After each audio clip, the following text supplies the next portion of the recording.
Welcome, everybody, to the 2023 ARCS Mudslingin Classic here at Bristol Motor Speedway. It's dirt covered for the third time this weekend, and as you can see, qualifying underway here in Tennessee. Seth Wansing tags the wall, first lap. So this first lap's not going to really do much for him here. Couple cars out on track. But for those that are tuning in, we appreciate you spending your Sunday evening with us here on ABN, wherever you are in the world, whatever you're doing on a wonderful Sunday evening. I'm Carmen Hardy. Alongside me is my co-commentator, as always, Kevin Young. And as we see qualifying underway, Kevin, obviously, it's been a wild weekend on the dirt. Yeah, it's been quite a wild weekend, a bit chaotic, very interesting to say the least. Hoping for possibly some green flag running here, but it's a very kind of tricky place to try to get these cars to wing it around here per se, as it's not like a sprint car or a midget or any of those other dirt vehicles where it's very easy to kind of sling it around. Here, these things are a bit hard to get loose, but that's why these drivers are considered some of the best, is they got to get used to the different elements they'll see here, and this is being one of them tonight. Obviously, we're looking to see what all drivers are on track here. Looks like Steven Oberstadt's going to get on track here, as will last night's race winner, Josh Gaiman. Gaiman going for the elusive sweep of the weekend. He won Ignition on Friday night, won last night in Saturday Night Showdown. Trying to win tonight here to get that ARCS triple, that full weekend sweep here this weekend. He didn't feel comfortable with that outlap, so he's going to retow back and try it again here. Luckily, got plenty of time still left on the clock, being not that long of a session, with it being such a short lap around Bristol, even when it's not covered in dirt. Got plenty of time to make sure you get that outlap perfected before you take your 2 money laps here. I'm going to see him coming off the last corner to start up the gear lap 1, and he's going to have to try to beat an 18.89, which is going to be a hard feat, but you can see right there, that car is basically sideways, which you want the car on the looser side so you can really get that thing broken in. Per se, if you get it tight, it's just going to drift upward and you're not going to be able to hit the line that you want. First up in the books for Josh Gaiman here. That top of the charts. He was the kind of the guy everyone was eyeing at in practice last night. Everyone kind of knew that, hey, Josh Gaiman's going to be that guy to beat. If you can hold a candle to him, it's going to be something else. I don't think anyone expected it to be 18.39, but a phenomenal lap by him nonetheless. Yep. Gonna be a hard lap to beat with 6 minutes and some change left to go. Featherplace, though, puts a good run on his second attempt here, but won't get too far away, but still a little bit of time to improve, but he's going to have to find it throughout the race, because that's going to be qualifying done for him. But right now, top 2 spots for provisional front row is Gaiman and Featherplace, but obviously with still NFL drivers still not to take laps yet, and some starting the warm-up laps, including Briley Wright, Austin Pinnell, James Kerr, Donald Ray. Well, actually Donald Ray just finished the second run, but the point is there's still enough drivers here that they could easily maybe shake things up. So we just see Bren Roberts there. Bren Roberts jumped the P3, but just gonna miss out on that front row starting spot. Yeah, Bren Roberts got close, but no cigar. Bradley Wright finished third last night. It's a podium finish for him.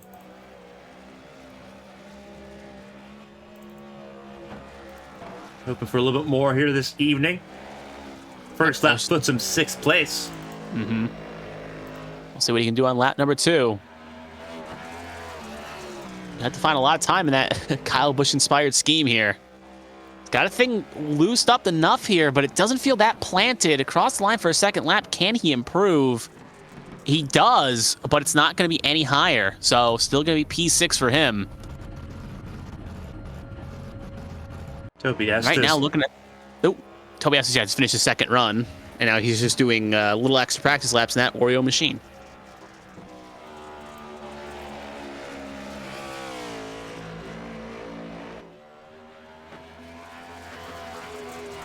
So about 58 seconds left here. We only got 2 drivers that have not put times down yet. Jonathan Holmbrink and Elthridge George. As they're waiting for them to see if they want to take an attempt here, or maybe just press their lucks in the heat races to see if they can improve their spot that way.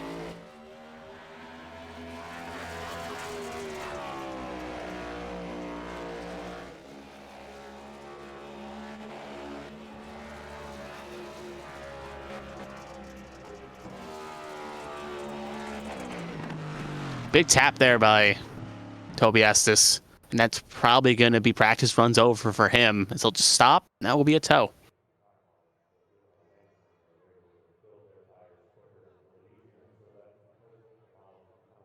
So not a lot of drivers at lap times here. Jonathan Homebrink and Elrich George have not attempted a lap time. The other 17 drivers have completed their laps and have got one on the board.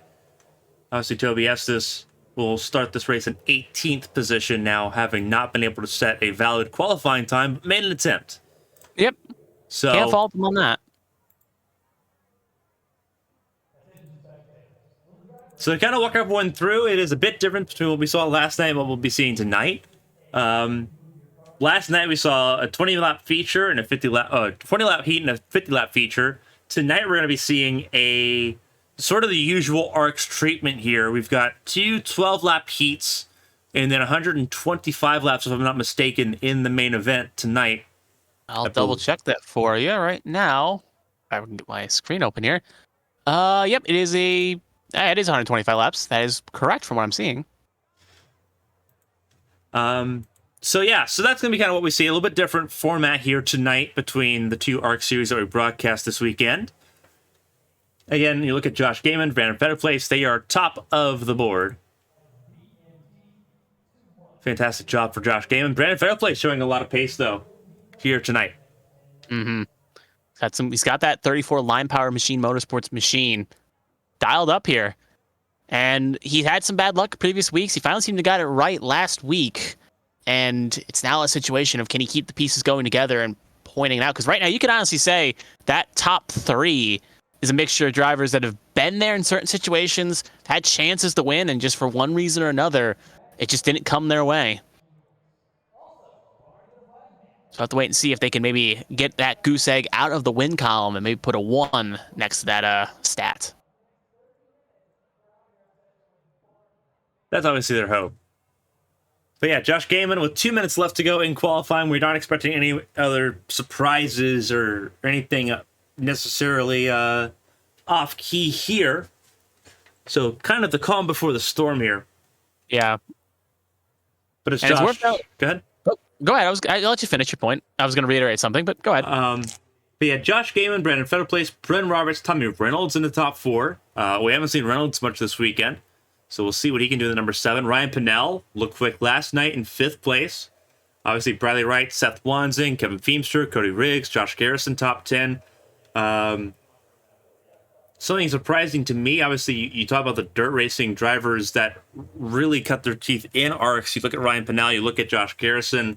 None of the expected dirt racing experts here are in that top 5 at the moment, which is interesting to me.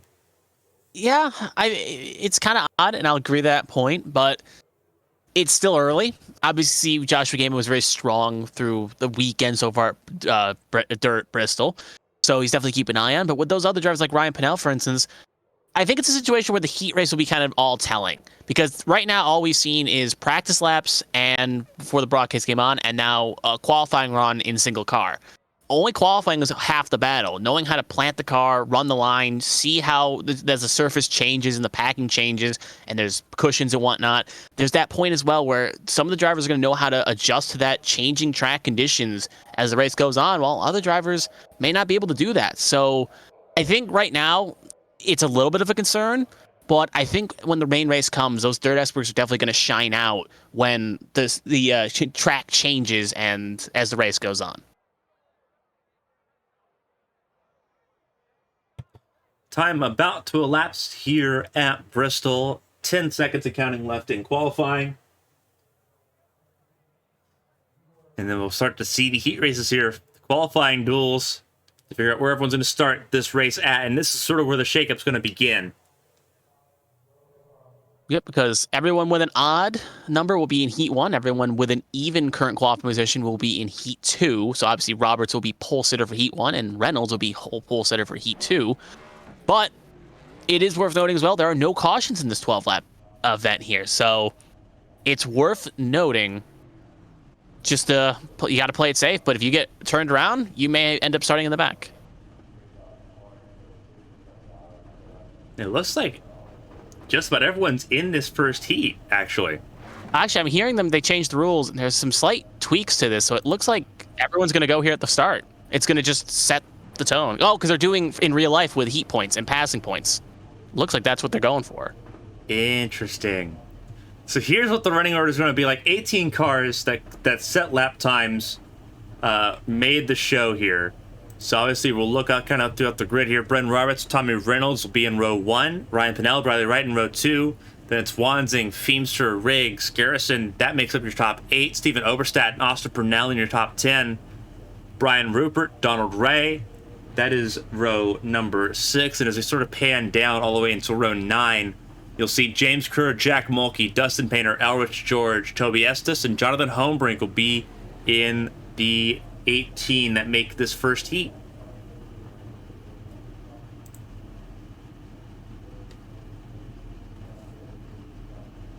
It's going to be interesting here, these first few laps. I believe this is a 12-lap heat, so things are going to have to come pretty quick for a lot of the drivers.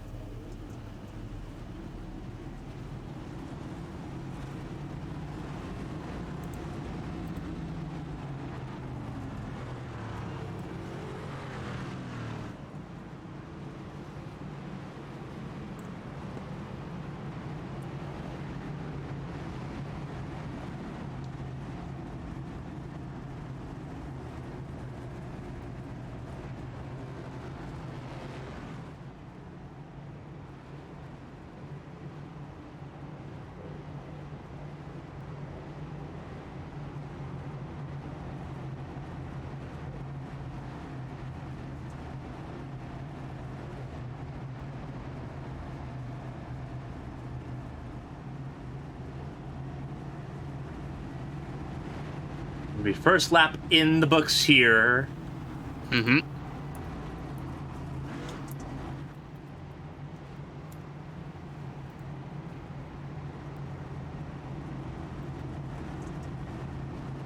Oh, so you're looking at Brendan Roberts and Tommy Reynolds. Mm-hmm. Reminder that the front row that we saw, so Josh Gaiman and Brandon Fetterplace, they were already locked into the 125 lap main event. So green flag's going to come out, and everyone that was not in that front row gets to fight it out now, and Tommy Reynolds had an amazing start. Yeah, great start there, and you can see the 9 in that regard. Seth Wanzing got a little bit stacked up behind Bren Roberts there, and that whole out inside line did not really get going. We're going to see him kind of ride it around here. Looks like Oberstop already had a little bit of trouble. We rage on here. Oh, and there's Tommy Reynolds and Briley Wright getting a little bit of contact here, and that's just sometimes dirt racing there. That's going to allow Bren Roberts to sneak on back. As I'm just looking through the field here, already seeing some drivers having mistakes. Pinnell, Tommy Reynolds, obviously we just saw there, Donald Ray. So Bren Roberts inherits the lead here on this first heat. Oh, and there's a car side with that's Oberstadt. That is, well, I believe it was Dustin Painter that was backwards. Oh, Painter. Dustin Painter can relax a little bit. He's already locked into the playoffs. Mm-hmm. So he's got a lot that he can relax with here, but this is the battle for the race lead as Ryan Pinnell tries to not go a lap down. Not a whole lot he can do. He's a wounded car. Seth Wanzing's made it up to 3rd place, so it's the 8, the 1, and the 9. With Roberts ahead of his team boss, Seth Wanzing, for Sunday Money Racing. And Bandit Racing leads the way. Mm-hmm. For Ray, Painter, and Oberstadt, they will be working from the back of the grid, as will what looks like Josh Garrison and Ryan Pinnell. Yeah, a couple cars are already taking it behind the wall. Some of them look a lot very, very damaged. So they're going to have to definitely get it refired up. But with only 7 to go, you can see Bren Roberts whipping around the 22 there, who's currently going a lap down. They're all trying to beat the man to beat right now is Briley Wright at 8.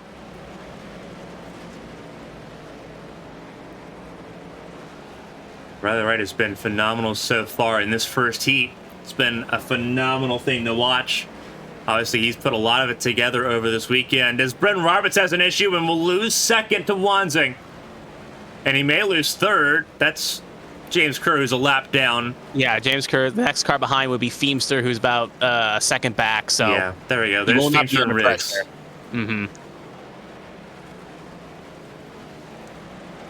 Kevin Feemster trying to have a good night, looking at a new scheme for him.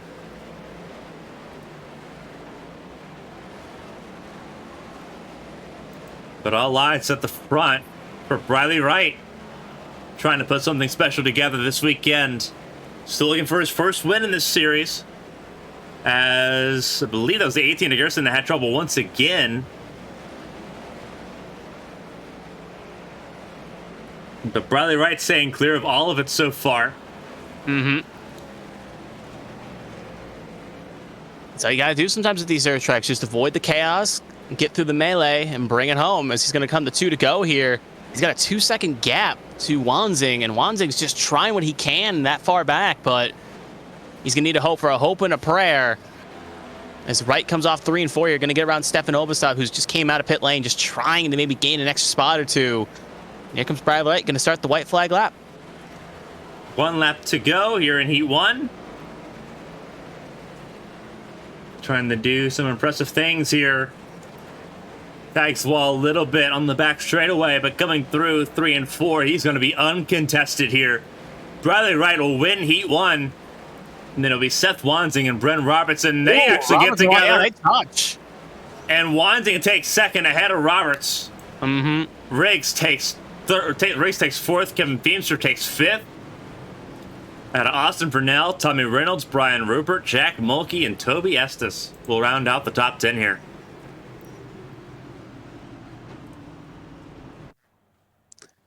So now we're going to get a 5-minute warm-up here. Yeah, they really closed it up here as far as the heat sessions. So that directly determines how qualified the grid will stack up here. Correct. Track's conditions are going to be set to 0 here, so it's going to allow, again, last-minute lap practice just to figure out what you got, because we've seen some drivers really were getting the elements, other than not. So here's the final results. As Briley Wright wins the heat, he'll be starting P3, and then basically everyone will be 3 on back. So Seth Wanzing will start in 4th position and take out row 2.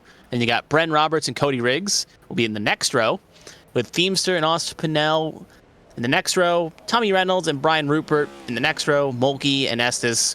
And then you can just see that after that, James Kerr was the first car 1 lap down and kind of started the struggle situation with Alfred George, Ryan Pennell, Donald Ray, Joshua Garrison, and Stefan Oberstadt, and Dustin Painter all struggling. And Jonathan Holmbrink did not take part in the qualifying heat festivities.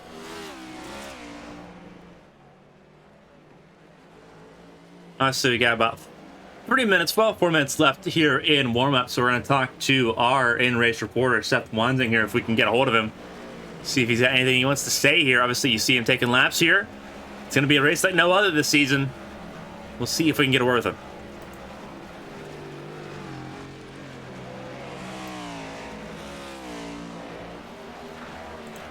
Seth, this is Carmen from the ABM booth. You got a copy?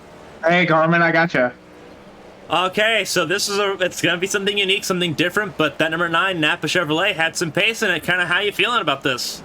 Top 5 is my goal tonight, Carmen. Josh is so fast, I don't know who's going to get him, but definitely got the pace to run in the top 5 or 10 all night. Just maximize points, come out of here with a clean race car, and see what we can't get out of here. Obviously, something completely different, and obviously the only time we really see this in the A-Square Cup Series competition. You look around you look at the chaos that just happened in the heat race. We're going to be doing that for 125 laps tonight. It's going to be exhausting. How you feel physically going into this race?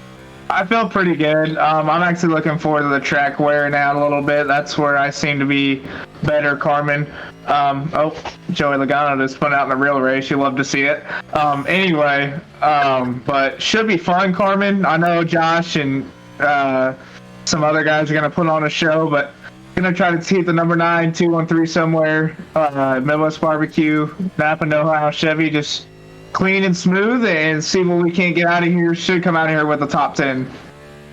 Well, Seth, obviously we're kind of right on board, seeing how much you're working that wheel. Well, obviously it's going to be a long race, so kind of take care. Make sure you got something to drink, and hopefully we'll be talking to you at some point during this race.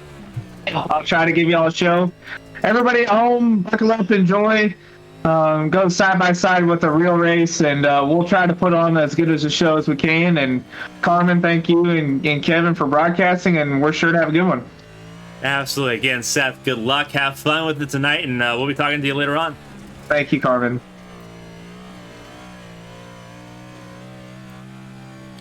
Seth Wansing, obviously third place, running on board with him, our in-race reporter here on ABN for the Ace Brick Cup Series.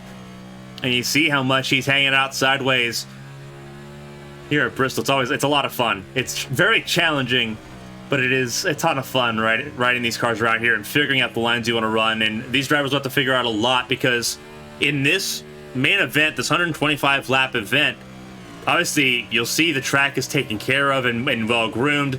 It's not going to be that way in the middle of the race. It's going to rubber in quickly. We saw how quickly it happened in the Saturday Night Showdown series last night. It only took 50 laps with a very defined and rubbered in groove. This race is over double that lap distance. So it's going to get slick, and it's going to become a wild ride, especially once we get further on into this race. Yeah, and unlike in real life, no packing trucks coming in to help out here, so you're gonna have to make do what you can do. And again, that's why I think we're gonna see a lot of dirt experts really survive and strive. When the elements change, they may find their footing. I see some drivers taking a chance to kind of get that last warm-up in. You see Jack Mulkey, one of those drivers who wasn't feeling too awful confident going into practice last night, but found a little bit of speedy consistency in the number 27 for Beachron Racing. Right now we're looking at Tobias sitting second fastest in the 29. Bandit Racing just overall have looked really, really quick here at Bristol and on the dirt. With warm-up now over, it's almost showtime here for the Mudslingin Classic. Yep. It's going to get quite dirty, so keep your tide sticks on hand. Here's what we're looking at as far as the conditions here at Bristol Motor Speedway. 73 degrees, the air temperature. Track temp about the same, a bit cooler than what it was last night as far as the air temp. Track temp's relatively stable with it being a dirt surface. A lot of dirt packed onto the Bristol Motor Speedway. Humidity is up a little bit, so the track's going to be a little bit stickier, especially as this gets along, as rubbered in as it gets. And obviously we're in the Last Brick Coliseum. There is grandstands all around here at Bristol, and it's a really good defense and a shield from any wind and weather that comes in here. So you're not going to see much wind that plays effect here at Bristol Motor Speedway. You will see a lot of lines take place here. What was typically a two-lane track will really spread out and be 4 or 5 lanes at points early on in this event. Starting grid here, it's Josh Gaiman and Brandon Fetterplace. They were the front row here in qualifying. Bradley Wright, the heat race winner, ahead of Seth Wansing, Brendan Roberts, Cody Riggs, Kevin Feemster, Austin Burnell, Tommy Reynolds, and Brian Rupert in that top 10 is how they will start this race. Looking a little bit further on down, Jack Mulkey, Toby Estes, James Kerr, Elwes George. Obviously, you look at Ryan Pinnell, Donald Ray, Josh Garrison, Stephen Oberstadt, Dustin Painter, and Jonathan Homebrink round out this field of 20 for tonight's event. Mm-hmm.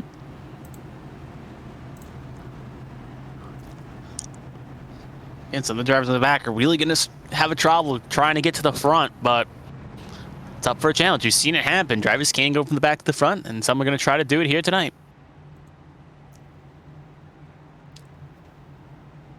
It's a novelty event. It's been a polarizing event depending on your stance on dirt racing and how the races have been in the last few years.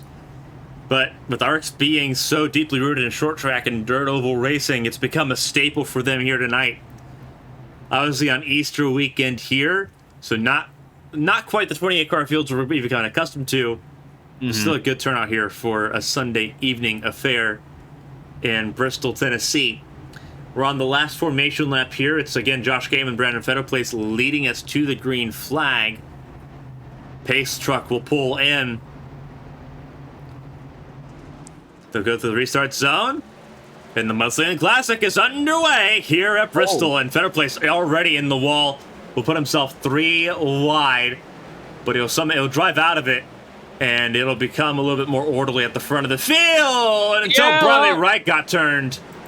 orderly is a sentence that did not follow the rules there, as Riley Wright's wrong way around. Only one and car. Already missing his bumper there. Yeah, that's not the result he wanted after having such a strong heat performance. He was hoping to go a little bit farther, and now he's going to need Lady Luck to fall his way. But we soldier on. There are stages in this race, so he's got a chance. As long as he can stay on the lead lap, he's still got a chance to survive and hold on here. But Josh Gaiman is extremely quick. Already put up a 1.6 second gap on Brendan Roberts with that melee at the front. So he's going to try to set sail pretty early here. And you're going to see everything kind of sort of spread out. Brendan Roberts up to second place out of Cody Riggs. So Bandit Racing still has a top 3 driver in that number 3 machine. Mm-hmm. Tommy Reynolds looking quick here in that number 7. Yep, Tommy Reynolds seems to be fast everywhere we go. He's definitely been one of the drivers to watch in that number 7. He's making his way through the charge. Didn't have the strongest heat performance, but when life hands you lemons, you make lemonade, and he's so far making that happen. A little bit further back here, we can see the battle between Joshua Garrison, Austin Purnell, and Ryan Purnell. They're trying to make good work here for the battle of 9th, 10th, and 11th, respectively. They're fighting hard. Yeah, there's contact there between Elris George and Briley Wright. Briley Wright's had to tow, and that's going to put his race on the back foot. Yeah, that's going to put at least 1 down lap, at least possibly 2, depending on tow times. As we do see, I think we got to see a possible move here. As Tommy Reynolds is making a move on Seth Wanzing. As Brent Roberts gets a little bit loose there, he's going to save it. That thing was almost down into the bottom groove there, and he was able to bring it back home.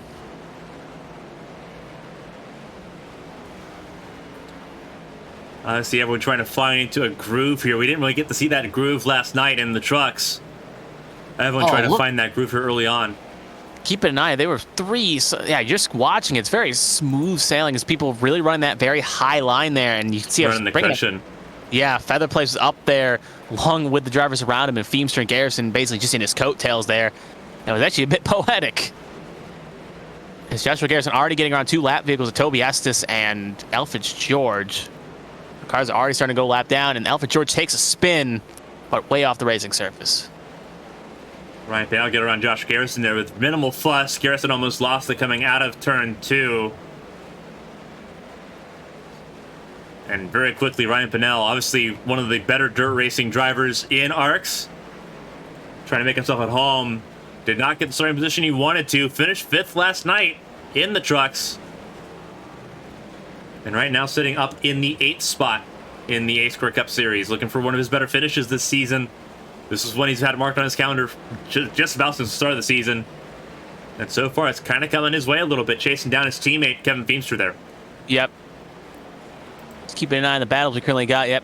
Riggs and Wanzing seating up. And there's the one I was about to say with Mulkey. Mulkey was getting in a good battle there with Brian Rupert. And there's a little bit of a wall tap there. It's going to fall into the clutches of Donald Ray. And Donald Grave trying to take that low line. He's actually going to end up hitting the pit lane there. So, bit of a mistake there. Now he's going to have to take pit road speed, try to get around. But yeah, Mulkey survives. And now there's Brian Rupert getting a little bit loose as well. So, even though the series is definitely, ARCS has its roots in short track racing, dirt track racing, just for some drivers, it's a bit hard to run on dirt, and I'm not blaming them. It's a challenge, and for some drivers, this is a good chance to equalize and get possibly a win. For others, they're just looking to get through this week with as many points as they can.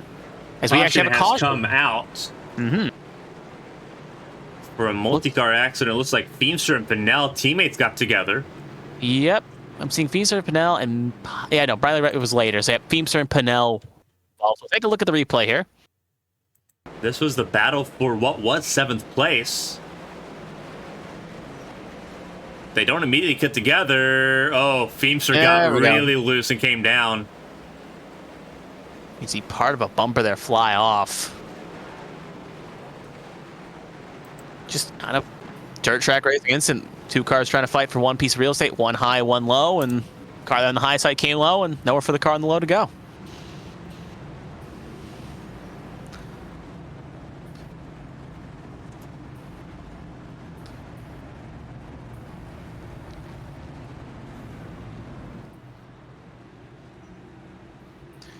So this should be the lucky dog for, I want to say Toby Estes.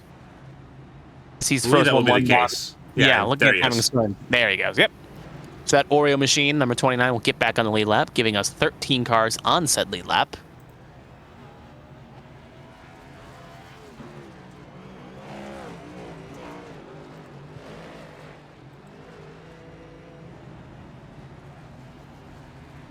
It's also going to allow the opportunity for Roberts, Riggs, Wanzin to get back bunched up with Gaiman, but with considering how fast and hard Gaiman was going, it's going to be a bit of a challenge to find a way to catch back up to him. But that's the challenge some of these drivers like. It's like solving a Rubik's Cube, except maybe the Rubik's Cube is on fire and the driver in question is blindfolded. Yeah, right now you see Josh Gaiman at the lead. You see a couple lap cars in between what is Josh Gaiman and Bryn Roberts. 65 of Painter, the 75 of Kerr. They both lap down here. They will move to the back of the field, it looks like here, getting ready for this next restart. They will not get their laps back because no one pit. Correct. So yeah, they're gonna have to go to the back, and it's gonna be a good battle between Kerr, Painter, Feimster, and Ray. They're all one lap down, and they're gonna try to get in the lucky dog spot before we hit stage break.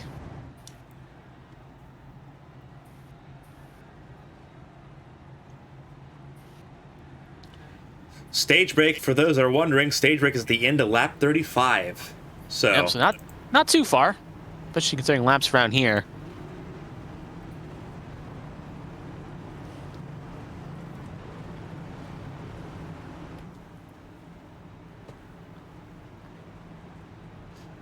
you got what is typically 18-second lap times that the leaders have been putting down. 18.56 was the best lap by Josh Gaiman. So you're running about 3 laps per minute here. Yeah, and since we'll come back on 18, we're probably going to get some calculation of laps right now. we get almost a little over 15 laps to go in stage 1. Yeah. I believe it's going to be closer to 17 laps to go in stage 1, but that's the math number. Obviously, we're all drivers here. We're not mathematicians. Yeah, I know. So, for those that are tuning in, we appreciate you sticking with us here on ABN. It's the first caution of the night here in the 2023 ARCS Mudslingin Classic. It's Josh Gaiman, Bryn Roberts, Cody Riggs, Seth Wanzing, Tommy Reynolds, and Brandon Fetto place your top 6. Halfway through stage 1. With a lot of work to do, Pace Truck pulls in to the restart zone, and away we go. Really good restart by Roberts. Tried to hold on there. Cody Riggs got clear as well for 3rd place. Yep, better launch than last time. And you can see RSM Chaos in the back. Dustin Painter, Donald Ray. Painter around in front of Toby Estes. Looks like we'll stay green. If there he stopped on the back. Just kind of struggled there, and that's not going to be good for his lucky dog chase. He's going to have to get it going quick, because you can see Gaiman coming off already on that backstretch where he just was, so it's not looking good. And that's actually going to be yellow flag for, I think, Feimster and Rupert. Yep. Feimster, Rupert, and Mulkey. 3 cars this time.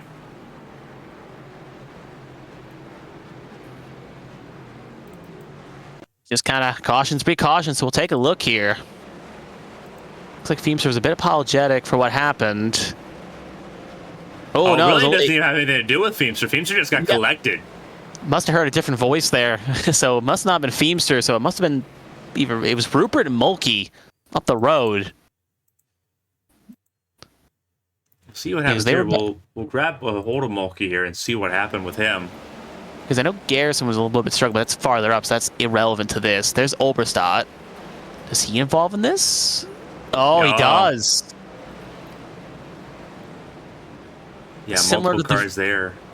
Similar to the first caution, one car just kind of lost it coming off a corner, and unlike previously where there's only 2 cars, that caused Mulkey and everyone else behind to have a bit of a checkup moment and a stack-up moment. And obviously, we'll kind of run on board Jack Mulkey here and kind of show you his perspective in this John Deere machine. You hear how much he's in and out of the throttle on the back straightaway. Oberstadt goes from the rubber to that cushion, and it yanks him straight down the track. And obviously, Mulkey got side slammed on both the left and the right sides there. It did a really good job of adding to the chaos there, but nowhere he could go, really, because he was already moving to try to avoid Steven, not realizing that Steven was just going to keep going down with him. So we move on Donald Ray ends up getting the lucky dog there. He survived the chaos, so he will now bring us 14 cars on the lead lap. As we'll get ready to, well, we'll take a lap or two, and then we'll be ready to re-rack them and try again.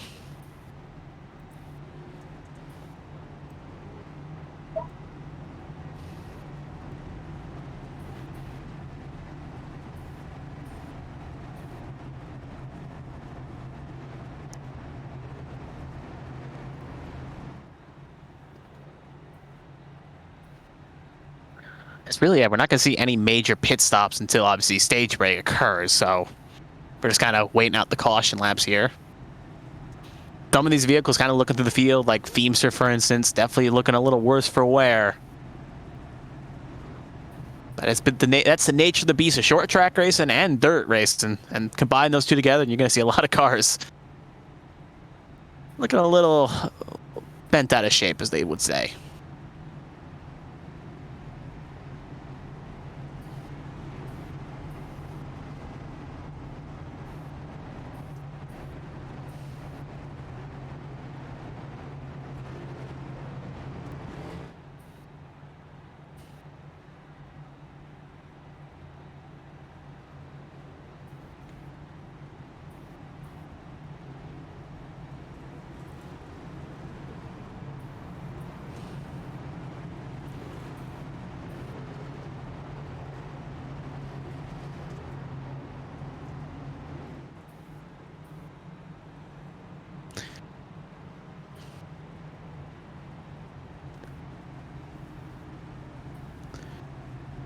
So not much changed up front.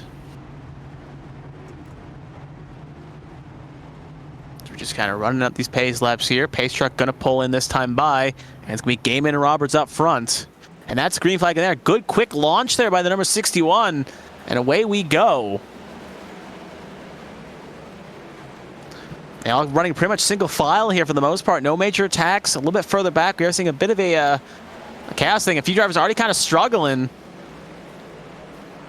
Roberts hanging tough, hanging behind Joshua Gaiman here for first position. He's not careful. He's going to be under pressure from Tommy Reynolds. Tommy Reynolds trying to run that super high line there. He's going to get a little bit out of shape, and it's going to overcorrect. And Tommy Reynolds in the wall, and that's going to be a big accident. Seth Wansing, Feather Place, and the rest. Just one driver lost in front of the top there, and it just took everyone else for a ride. Word from Tower, this will not be in the stage. We will get another restart here, but I think a handful of cars definitely going to be looking for that stage break. But just Tommy Reynolds hit that pocket, similar to what happened with Oberstadt. Got a little high, thing shot him low. He tried to save it, but the thing kicked. And that was all she wrote for that 7. Luckily, though, not too bent out of wear, but a few extra drivers are definitely took some things. We saw Feather Place hit that inside wall, almost where the tires are.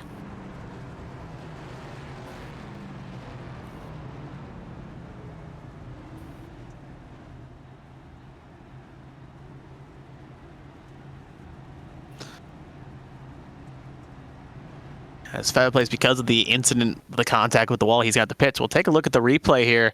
You can kind of just see it. Reynolds is trying to make a pass here on Bren Roberts, trying to get as much groove as he can. He goes into that high line there. Goes a little bit too high, and the pocket shoots him, and he tries to save it, but at that point, it's the wrong way around, and that little correction caused pandemonium behind him, Cody Riggs and Seth Wansing, and that just caused a bit of a stack up. So even though in turn Reynolds wasn't really the catalyst, it just, his mistake caused all the rest to happen. We'll take another look now at Feather Place here, and you're just going to see, just trying to pinch it low, and then Tommy Reynolds holds up, Cody Riggs bumps him into him, and then right into the wall and sends Wansing out to the outside wall. So one driver's mistake caused another driver to correct, and in turn put another driver in a bad spot in that 34. We'll take one more onboard shot here with Seth Wansing. He's the one that gets ping-ponged the other direction here. You can see there, Riggs touches Feather Place. He tries to go high and just gets tapped by Feather Place and sends him to the outside wall.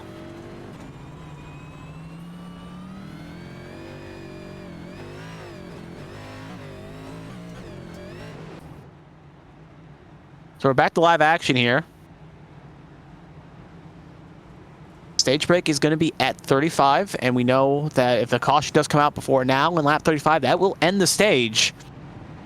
So they're racing the stage break or caution, whichever one comes first. Lights are out on the pace truck, so we should be coming in this time by, so we're going to get 4 laps to see who wins the stage, and if anyone can challenge Joshua Gaiman right now up front, who's led every lap so far in that number 61 machine.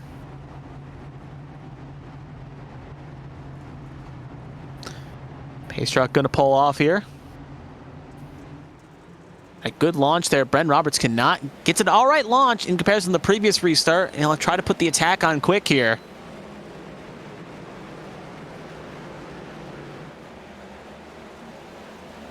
A little bit further back, you see Cody Riggs getting passed by Austin Pennell. Trying to get some good valuable stage points here to try to help him out in the standings and the Rookie of the Year hunt. As he's battling, oh, they touch right there, and a little door slam's going to send Cody Riggs into the outside wall. Looks like he's got it straight, though, so we stay green.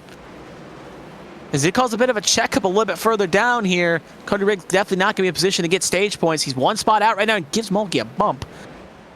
But back up front, you can see Bren Roberts here, about a second back Joshua Gaiman, and not much real challenge.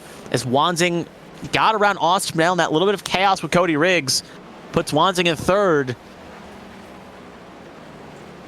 And as Joshua Gaiman about to start lap 35, we're going to get basically 1 lap and a little bit of change to see if that battle can shape up. But there's Joshua Gaiman, so far the class of the field. Going to put down a clap down truck there. That's to 29 of Toby Estes, just trying to keep his lap and hope to stay on the lead lap here. We get the lucky dog if he doesn't, but Joshua Gaiman not going to be able to put him a lap down. He will win stage 1 here. Excellent drive. It's going to be Roberts in second, Wanzing in third, Pennell in fourth, Austin Pennell, Ryan Pennell in fifth, Brandon Fetter plays in sixth, Tommy Reynolds in seventh, Joshua Garrison in eighth, Mulkey in ninth, and Cody Riggs, who's looking good for a high stage points, I should say, is going to finish 10th and only get 1 point for his troubles.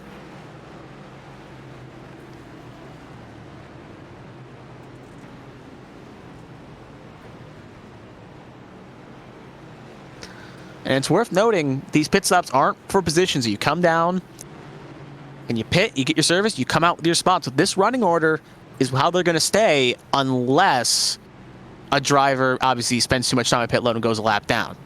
If all drivers come in and go out before they go a lap down, they keep their position. So but you see if any driver has any extra repair, they may try to burn a fast repair, or if they just elect to fix it and see what they can get.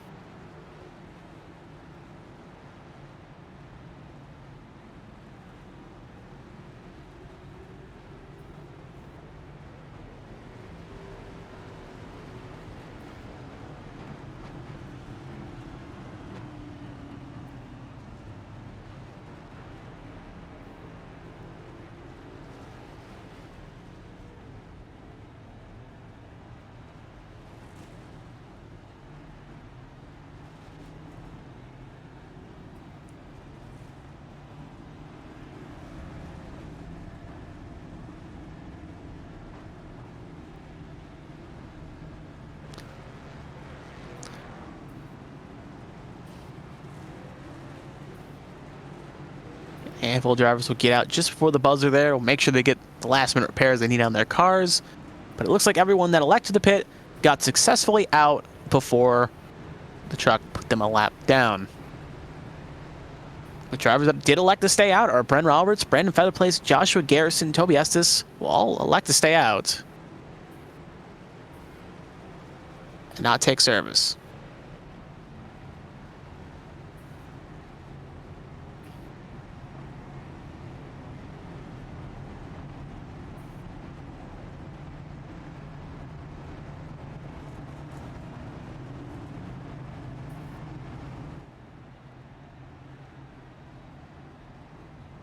So it's an interesting gamble to see here as Bren Roberts, Featherplace, Garrison, Estes stay out. They're in the strategy book right now. They think they want to take track position and gain on that ground and maybe even get some good stage points rather than pit with the field and be in a spot where you'll be farther back. So they're valuing track position here in stage 2 to try to make something happen. And this is going to be the first time we're going to see that number 61 in a situation where he's not leading a pack here there at Bristol. So we're going to see if he can adjust his line accordingly to get around some of these cars.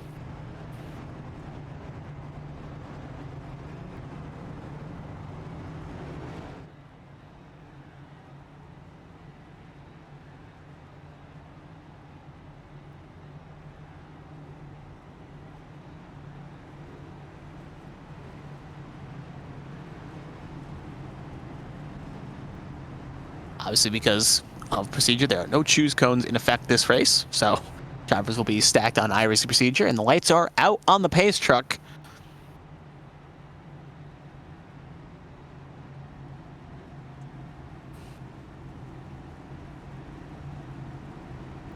So they're going to be racing the stage 2 here, which is going to be lap 70. Pace truck should be pulling off on this corner here, and he is.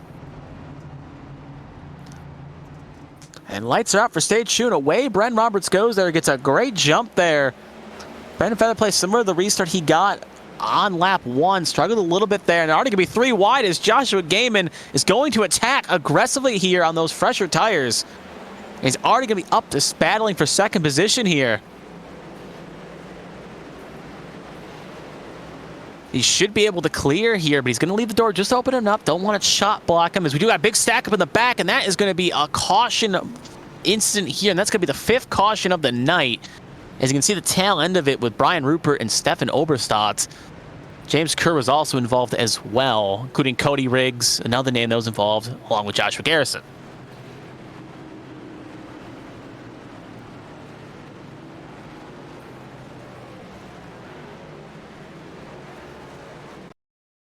So take a look at the replay here.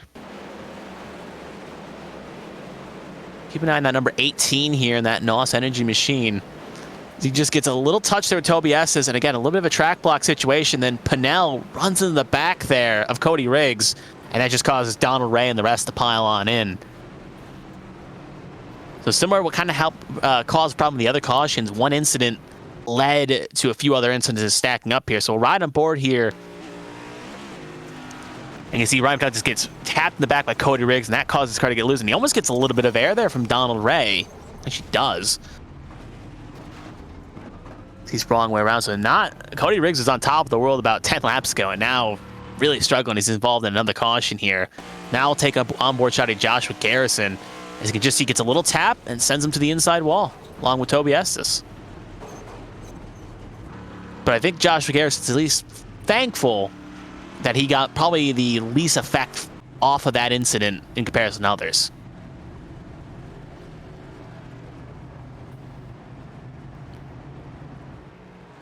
So we are going to re-rack him here.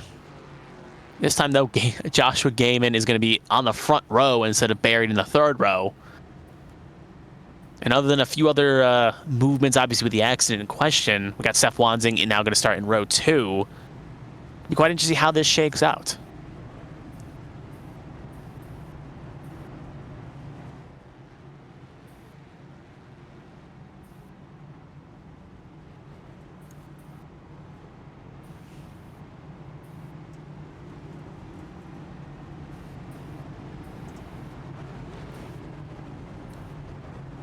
So obviously no pit stops really unless you really have damage, as most drivers already pitted under the previous stage.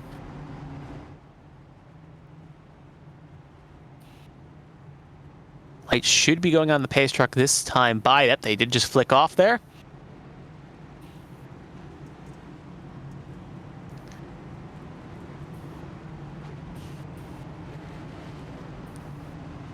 So we should be, we will be going green this time by. It's going to be on go with Roberts and Gaiman locking out the front row here.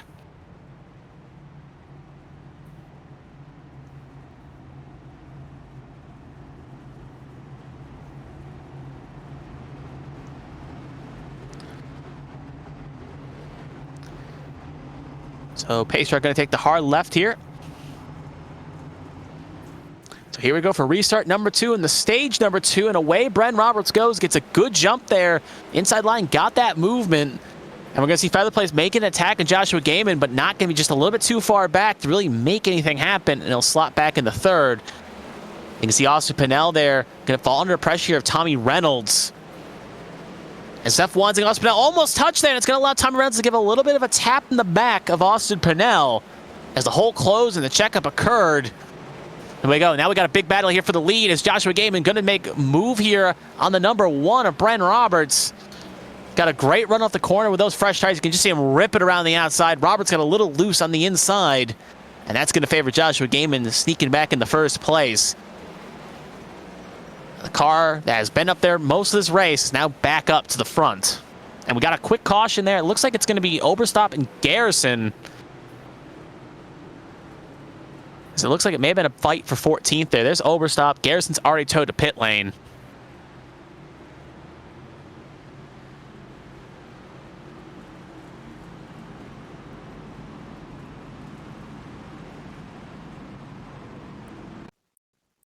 So take a look at the replay here.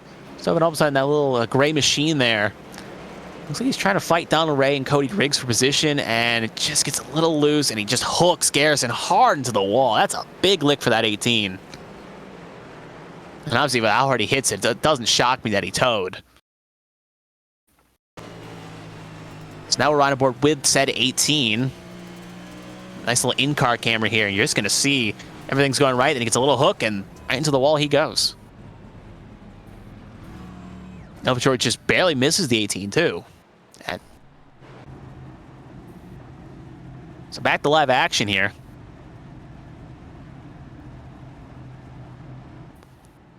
Lucky Dog would have been Stefan Oberstop, but since he was involved in the caution, I don't know if they're going to give it to him or not.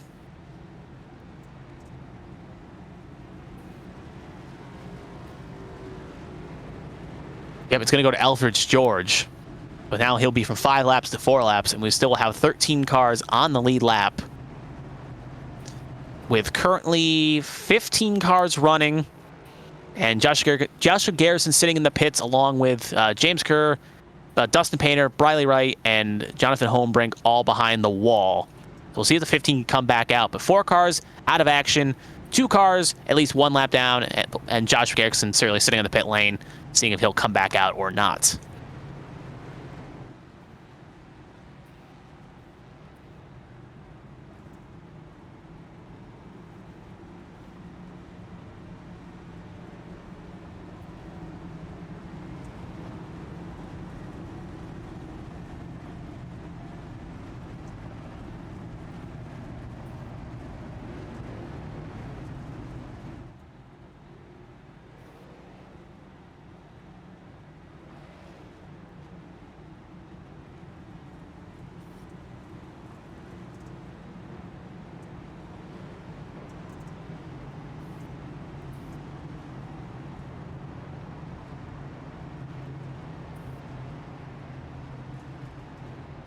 So lights out on the pace truck. Should be coming in off of 3 and 4 here. Front row the same, now in different starting positions as Gaiman Zongam on the inside and Bren Roberts on the outside, 1-2. 2 of the strongest cars will challenge again on this restart. Pace truck going to pull it on in. And green in the air. And Joshua Gaiman gets a good jump there. Bren Roberts can fly in second here. And for the most part in the back, looks relatively clean for the most part. Not seeing anything worth noting. Still kind of slot in here. Maybe put down some laps.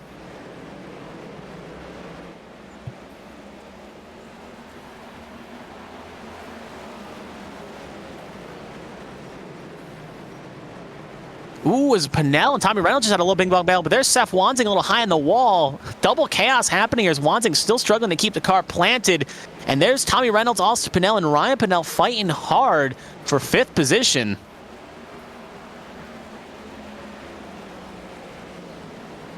It's going to shake it up quite nice.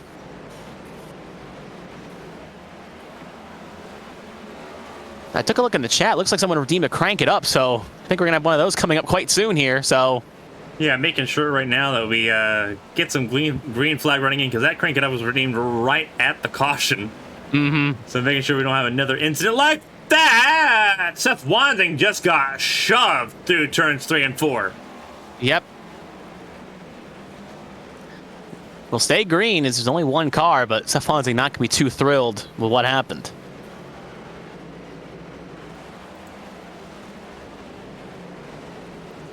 Obviously, see how rubber in it is here. All that black surface that's developing. This Austin Purnell, he'll drop backwards here.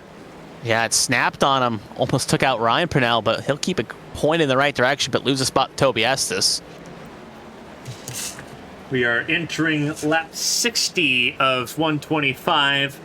So I think we had stabilized enough. We will go ahead and go and crank it up.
Honestly, Kat, and cranking up a couple laps early because of Steven Oberstadt to the center of your screen, involved in what will be the 7th caution of the race, came to a stop and was perpendicular on the track there.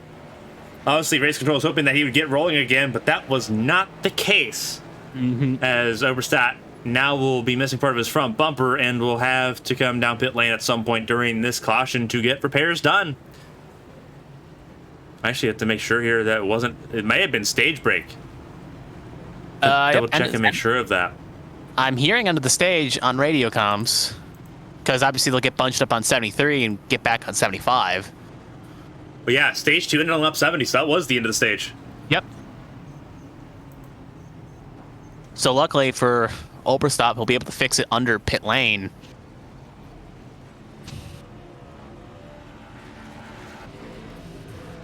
So yeah, you're going to see some of the drivers that did not pit under stage 1 pitting under stage 2 here, including Roberts comes to mind, but Wansing and Reynolds will come in as well, it seems.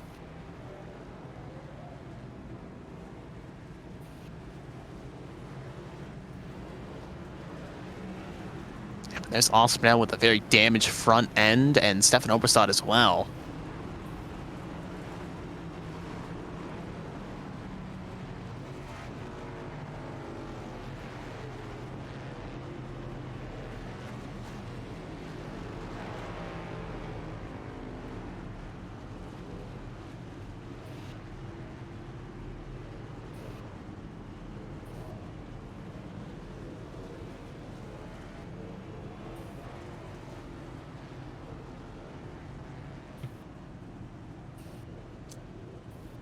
So this gives Ryan Pinnell the race lead ahead of Kevin Feemster and Josh Gaiman.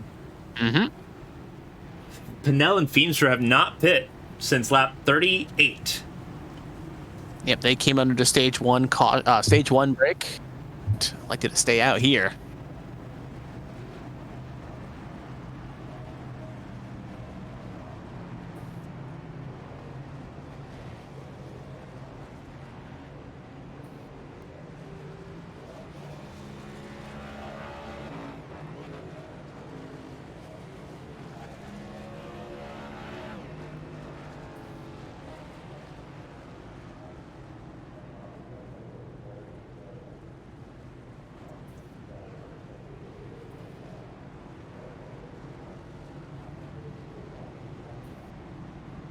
So for those at home, that will be the last stage break. So we will be going, well, hopefully green to the end, but at the very least, they will be racing to finish here.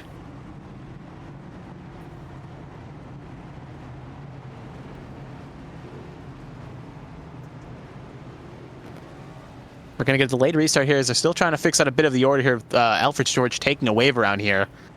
We're going to get a little bit of a reset here, so we're going to take one more lap to get it sorted.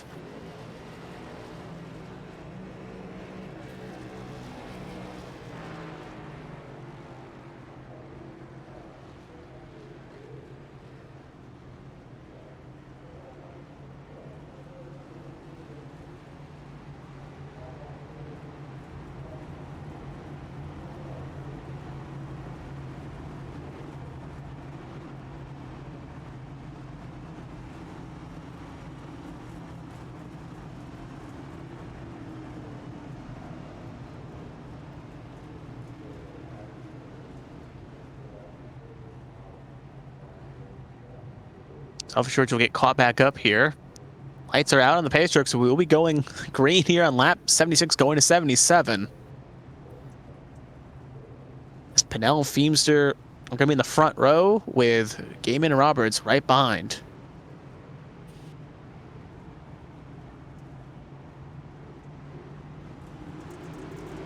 And the air they go. Feemster gets no movement there. That's going to back Roberts up into trouble, as he basically just has to kind of change the gears. You can see Tommy Reynolds gets around as well, and there's Brent Roberts falling into the hive's nest of Seth Wansing, Toby Estes, because that little stack up, and that allowed the three drivers on the inside all to get going. But you can see right there in the front, Pinnell gets passed for the lead, and here comes Tommy Reynolds, trying to stay the course and try to stay in the touch of Joshua Gaiman. But right in the wall he goes, he touches it, and he's basically going to be stuck on it. And it's better just sometimes just to ride it instead of risking kicking it off and seeing what happens. So Brent Roberts will get the spots for third.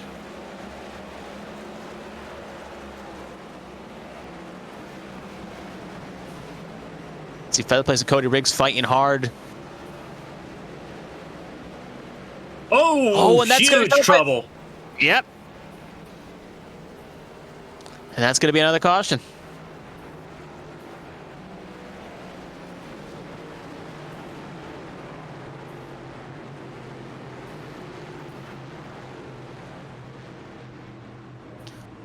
Just kind of a similar instance we've seen all night, where one car gets a little squirrely on the outer banks, gets a little loose, sends it to the inside, and just nowhere to go.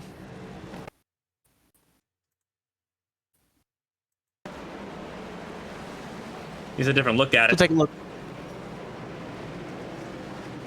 I see they get a little bit of contact there, and they're kind of responding to Feemster and Mulkey in front of them. as you can kind of tell there, once you're, as you've seen so many times tonight, once you start going around, there's not a lot you can do to stop it. And Feather Place and Riggs both come down pit lane. Mm-hmm. They kind of have to fix some of that damage. They got some good licks there.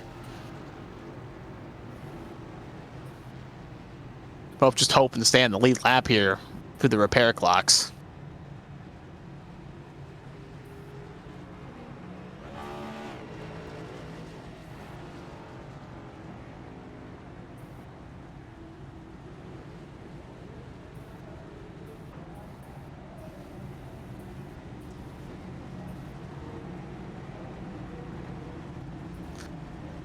Yeah, both drivers do not have a fast repair left in the bank, so they're gonna have to fix that car up quite quick here.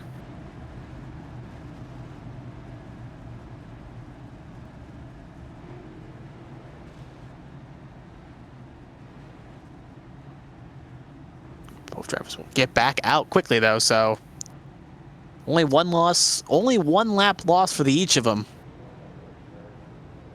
And speaking of drivers on the lead lap, we have currently 10 drivers on the lead lap. So our top 10 with 15 cars still running.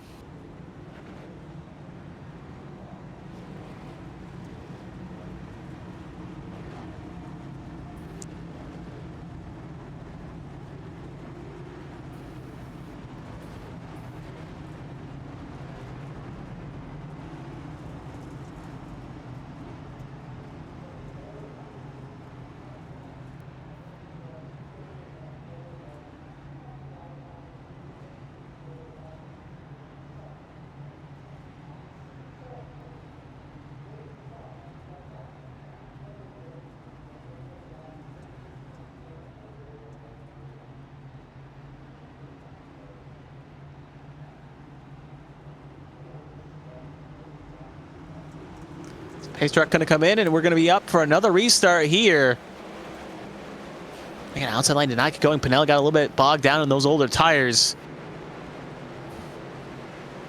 Let's allow Brendan Roberts to sneak on by. We're going to have a three-way battle here. Seth Wan's going to try to join the party. As you can see here, they're trying to avert the 12. Is 7's going to get around. Looks like Donald Ray has had a little incident in the back. Brian Rupert's involved as well, but we'll keep it green. Wanzing just trying to get around that number 12, and that will trigger the caution. So they didn't get going quick enough. And they'll bring out our 9th caution of the night. So we'll take a look at the replay here. Ooh, Cody Riggs got in the back of the 2. And nowhere for Oberstdorf to go, and then Rupert got hit to the outside.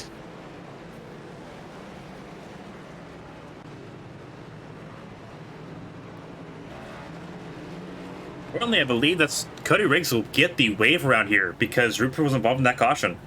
Mm-hmm. Either him or Feather Place, because Feather Place is 1 down. Oh, it may actually be Feather Place. That's a really good point. Ooh. It would be Feather Place because Cody Riggs is 2 laps down. Feather Place is 1. Really good catch there.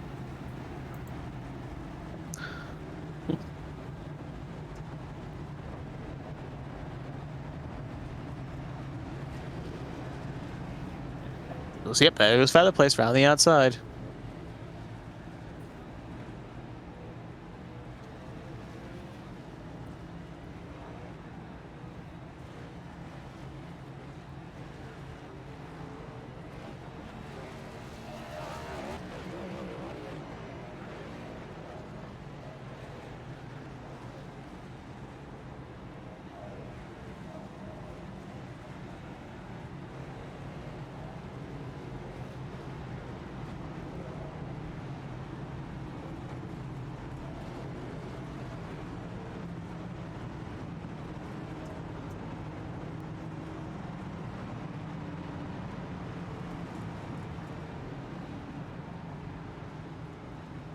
So as the laps tick down here, I think the main question a lot of people have is, can anyone stop that 61? As he is in any situation he's been, whether leading or in the middle of the pack, he's been able to get that machine back up to the front quite quickly. And it looks like his only main challenger is that number 1, with some, obviously the 7 and the 9 also being close too. But it looks like it's been really the 61 and the 1 dominating up front as they'll lead the front pack here again as the pace truck will pull off. And away we go for another restart.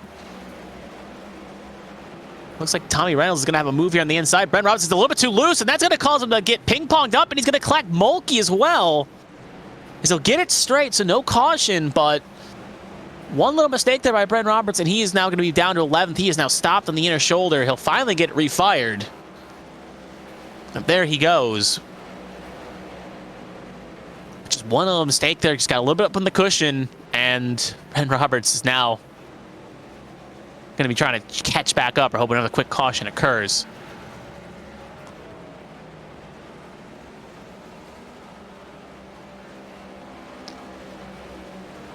You know, we do got a battle of both Pinnells here as they're fighting hard for 4th position. Oh, 4th, 5th, and 6th. Toby S is there as well. As Estes goes hard into the corner, they're all going to sort it out here as Austin Pinnell's going to end up losing 2 spots in a handful of corners.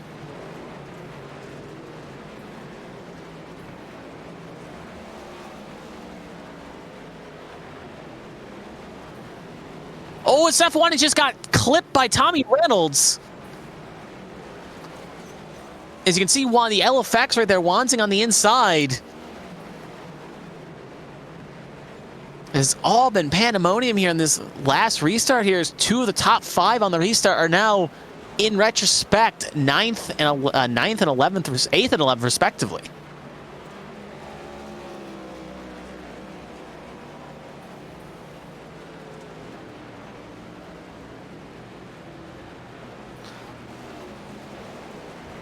At the front of the field, Josh Gaiman still leads the way, coming to 31 laps to go.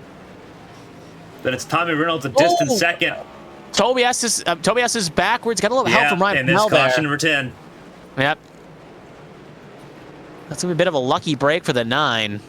And Bren Rupert as Bren Roberts. Jeez. As well, as he'll luckily not go a lap down here. So take a look at the replay. You can see just Pinnell and Estes come contact, and just a bit of a hook.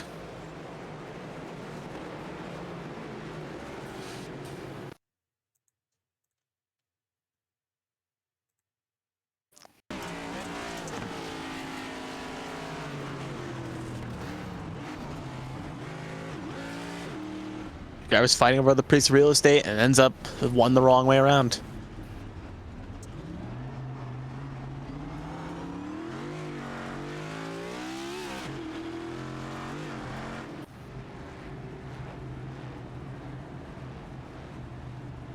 And Roberts coming in, obviously, for that little contact. He'll be coming in along with Toby Estes.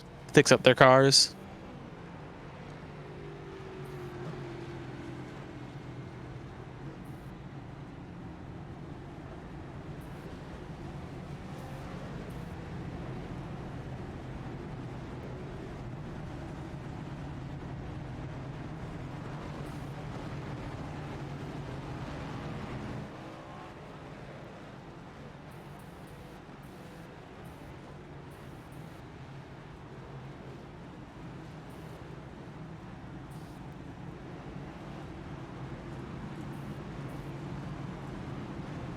So as the field gets restacked here.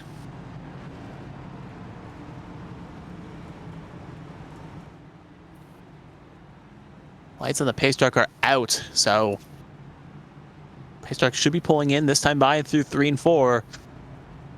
And it's going to be Gaiman and Reynolds up front with Austin Pinnell and Ryan Pinnell in the 2nd row, and Brandon Feather placed Seth Wansing in the 3rd.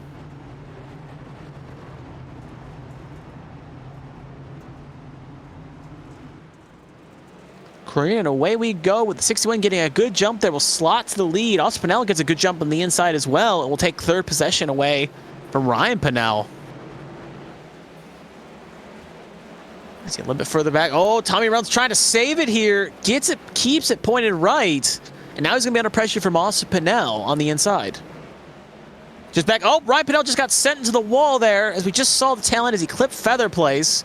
And that is going to be a caution with Donald Ray and Elton George piling on in. And that's going to be our 11th caution of the night as we will hit lap 100.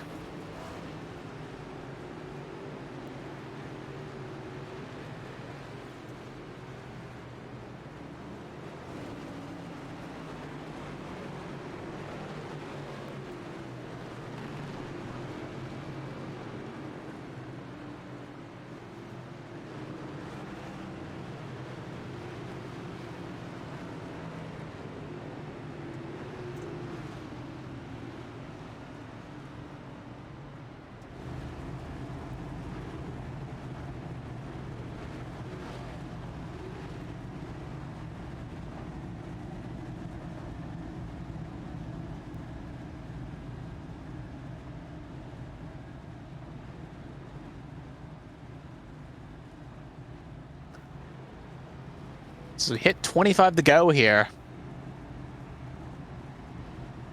These trucks looking very dirty. As you can see, a lot of dirt all throughout a lot of these cars. That is expected. Right here is Cody Riggs will get the lucky dog here. He'll now be 2 laps down. 12 cars still running with... Sorry, 12 cars on the lead lap with 15 cars still running. With Cody Riggs, Stefan Oberstadt, and Alfred George 2, 4, and 6 laps down, respectively. But without cautions been coming, there's a chance we may see Cody Riggs get back in the lead lap if things play out with how they've been.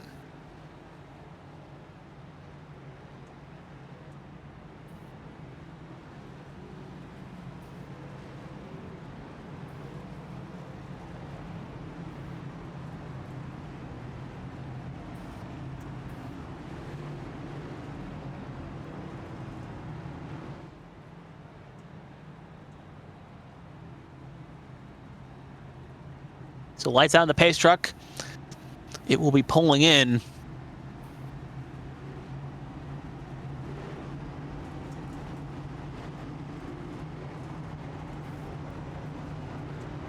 On in here. 12th restart of the night. And away we go. Right there in the back, you know, I see Ospinel challenging for third on Seth Wanzing.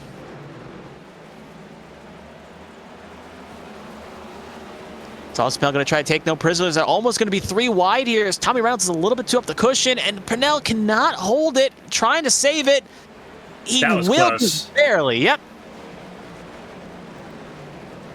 Keep an eye on Jack Mulkey, too. Driver that was probably one of the more uncomfortable drivers about doing this dirt race, sitting in the top 5 at the moment. Mm-hmm. Trying to hold on ahead of Fetter Place and Toby Estes, but still a really good showing by Mulkey. And unfortunately, I think I kind of jinxed him there a little bit. He's going to lose 2 spots in one go. But still not a bad showing for Mulkey, but wasn't even expecting to be near the top 10. Sitting firmly in that top 10 right now as Estes tags the wall. Yep, that's going to be Estes in the wall. It's going to be a net gain for a lot of drivers here. Has had a little mistake there, just got a little bit too much in the cushion. Wanzing surging when he wanted to there. Up to second place at number 9. He said he had a top 5 car. Yeah, I heard from him in the pre-race. Said he felt really good. And now he's showing it. You see how rubbered in this track is, and Wanzing sitting very well right into the rubbered in surface there. He's got it comfortable if he's sitting in that bottom lane, letting it eat. Mm-hmm. Another driver that's letting it eat is the current leader, Joshua Gaiman. We got a caution here. That's going to be Austin Pinnell.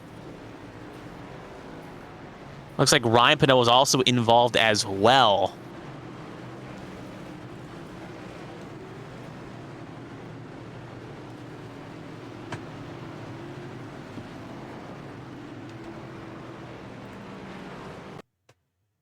So take a look at the replay here. Looks like maybe contact between Purnell and Reynolds. We'll kind of double check here and see. Because the 7, yep. Yep. Oh. That was a hard shot to the back of the Reynolds car. Yeah. And then Ryan Pinnell kind of has nowhere to go there with Austin stationary.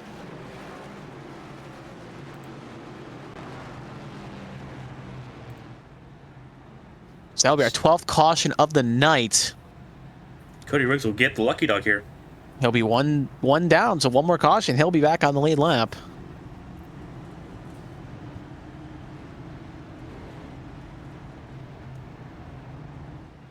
There goes on the high side.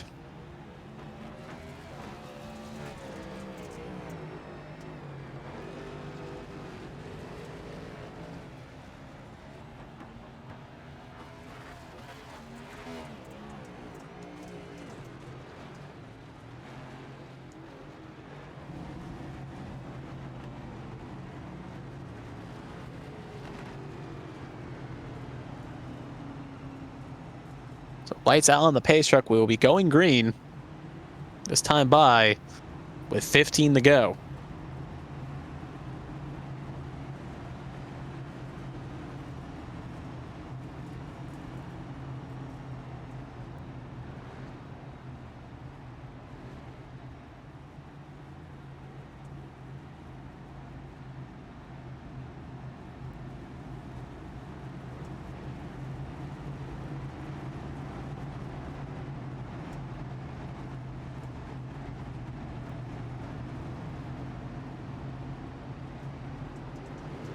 Pace truck in, away we go for next restart here. Gaiman gets a good launch. Wanzing gets a bit bogged down. You can see Brent Roberts maybe thought about making a move there, but Featherplace is going to try, but not be able to successfully get it done. We're going to have 3 wide battle here for third.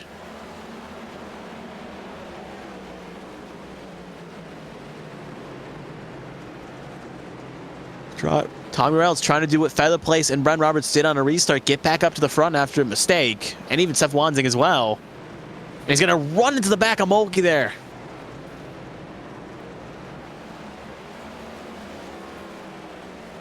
Again, that's kind of a good example of just drivers that feel comfortable in the dirt, other drivers that don't, as you can just see how fast and aggressive you see Mulkey just kind of trying to bring it home here while they're trying to gain. There's a battle here for third position as Roberts is going to be on the inside with a little bit of a bump there from Estes.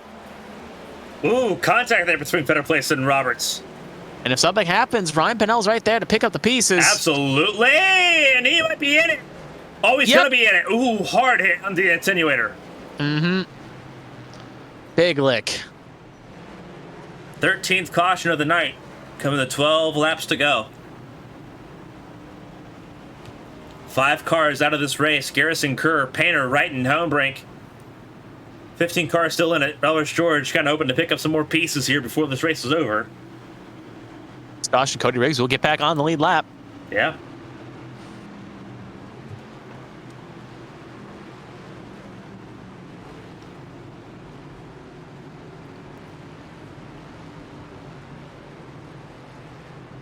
Honestly, right now, kind of feeling for Joshua Gaiman a little bit because he's probably having some fun, but at the same time, every restart has another chance making a slight mistake, and if you get, this could be the final one. And if he makes a mistake on this one, it could be a slight mistake that costs him the win. So, kind of hoping we get to the end here sooner rather than later.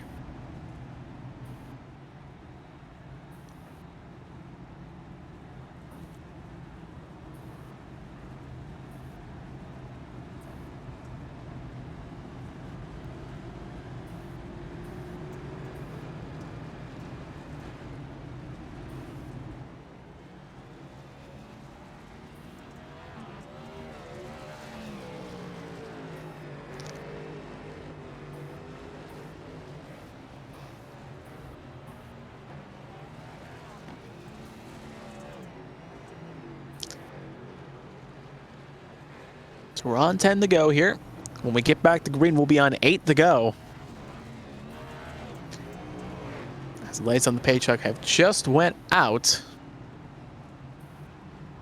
I mean, rather bring the action again here for our next restart.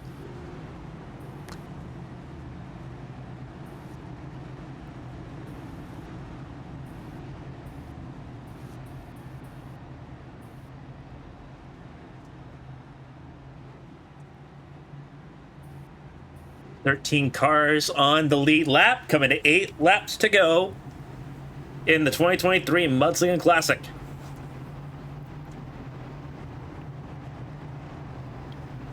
Pace truck going to pull on in here. And away we go. Wanzing doesn't get going as well. It's going to allow Ben Roberts the opportunity to capitalize here for second position. Roberts is also on fresh tires. Roberts put on lap 95. Mm-hmm. Whereas Wanzing hasn't fit since lap 71. Teammates battling for that second spot. And they may be teammates, but there's no love lost here. Every point matters. Oh, 61 tap stall just a little bit. Not going to really kill the speed, though.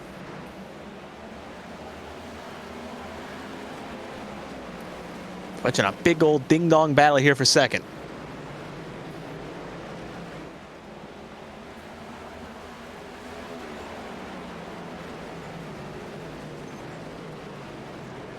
Wanzing struggling here a little bit. Estes struggling just a little bit more. I think you would say the same about Officer Pinnell as well, who's a little bit squirrely. Slow Alfred's George coming up here. They're going to have to split him. Oh, and Seth Wanzing nowhere to go.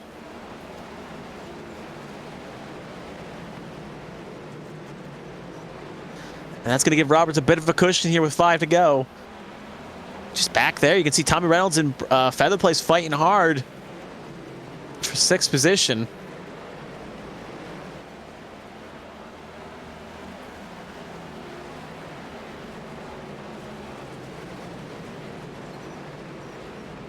laps quickly ticking away.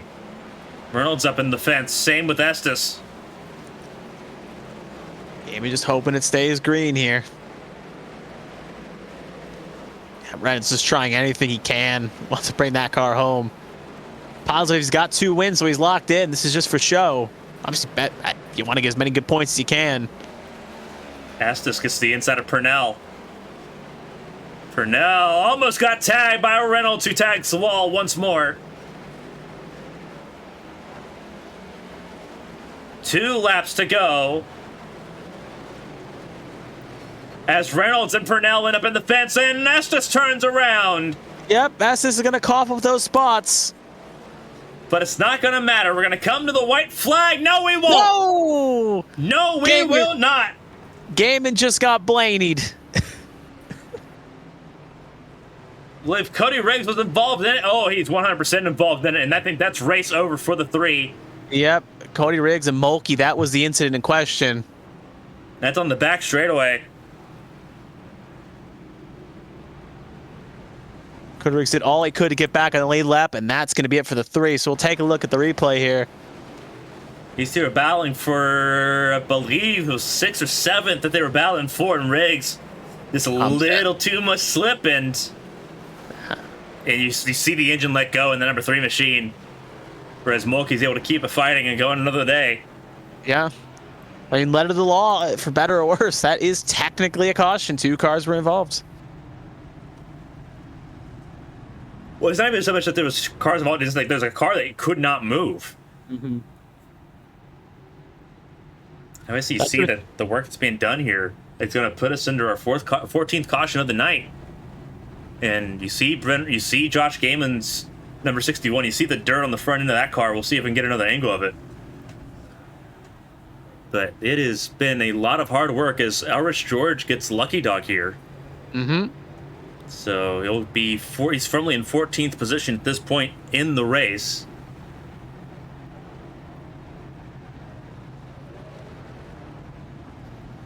It'll be Josh Gaiman, Brent Roberts, Seth Wanzing, Tommy Reynolds in the top 4.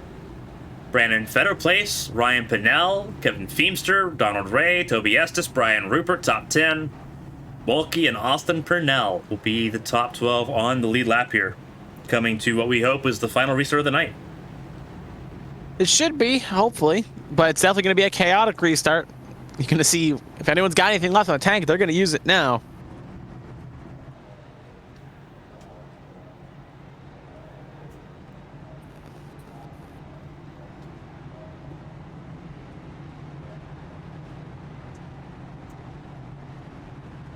See all the dirt caked on the front of these cars. It's going to be a wild restart. Green, white, checkered, and overtime finish attempt. For those unfamiliar with ARCS rules, there's 3 of them. We can have up to 3 attempts at an overtime restart. This will be the first. Mm-hmm. Gaiman, Roberts, Wanzing, Reynolds, top 4. Fetterplace and Ryan Pinnell, top 6.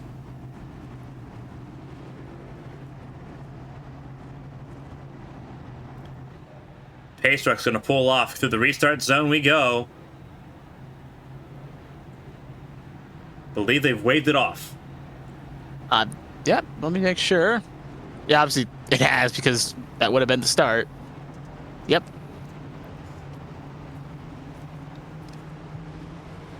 So anticipation will build here. Robert's doing something really smart here, trying to get ahead of Gaiman here, because once we enter close to the restart zone, your pace is frozen. Mm-hmm. So what Roberts was trying to do there was trying to put himself in position to be closer alongside Gaiman here.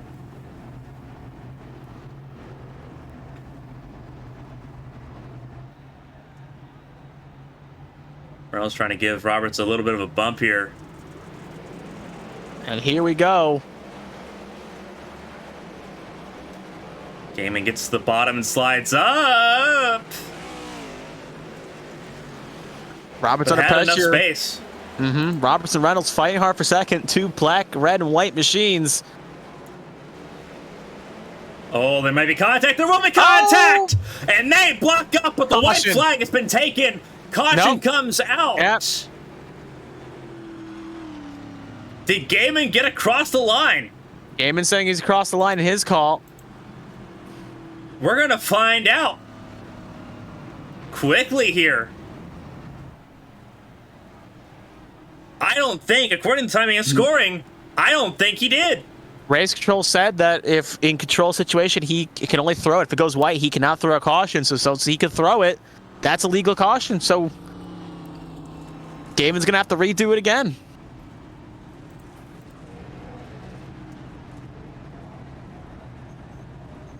And Gaiman's not going to be happy. Obviously, he's having to slow down now.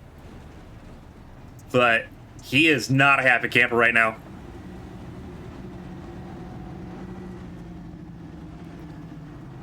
Oh, dear. Yeah. And this caution would have been for Wansing and Reynolds. And that's what we saw. Fighting hard for second.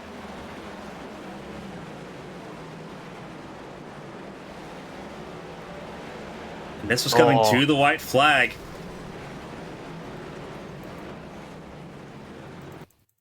So all eyes really on when this caution comes out. We're going to play it in frame by frame. Is the flag out by the time Gaiman gets to the start-finish line? Not seeing it. Not seeing it. But is a lot of the lights on is the important thing. The lights will come on first. Nope. Not seeing any lights. Again, Race Control saying that he couldn't throw it if there was a white, so... Obviously, we're looking here. When do the lights come on? We'll go frame by frame here one more time. When do the lights come on?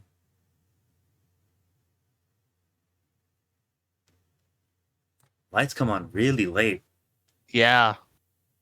Like, letter of the law, if that was a real-life race, probably would have ended it, but with iRacing's controls, we're going to re-rack them.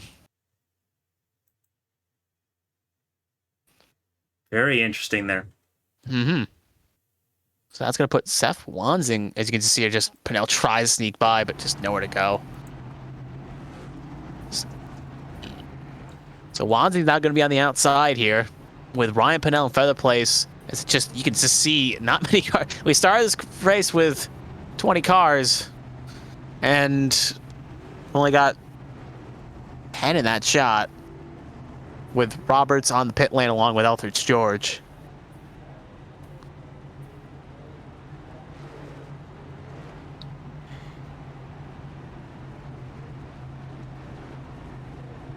So lights out on the pace truck.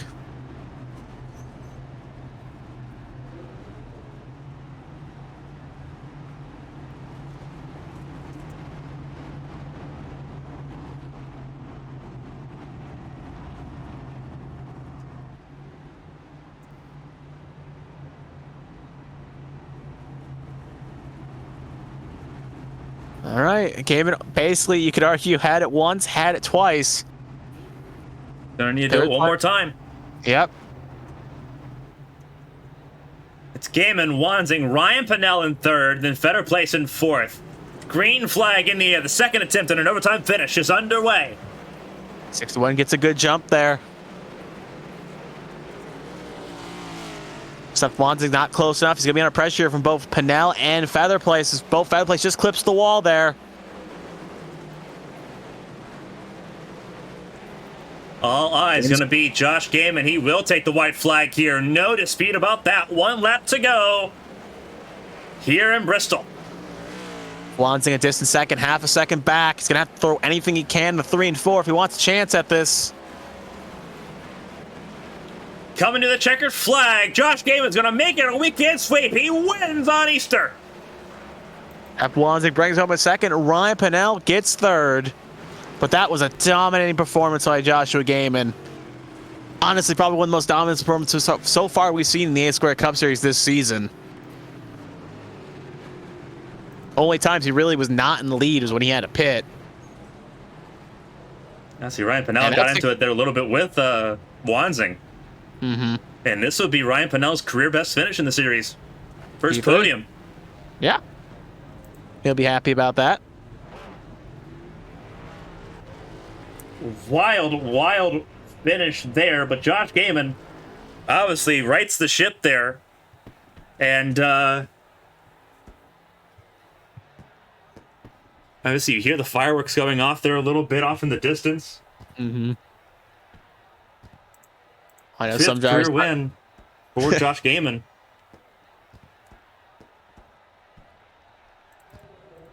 Some drivers not obviously happy with how tonight ended. You can hear some of the frustration, but at the end of the day, it probably an all right race.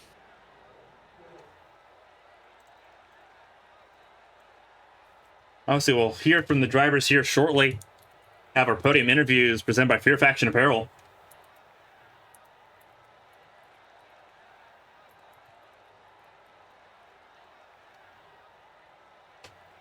Phenomenal effort by everyone here tonight.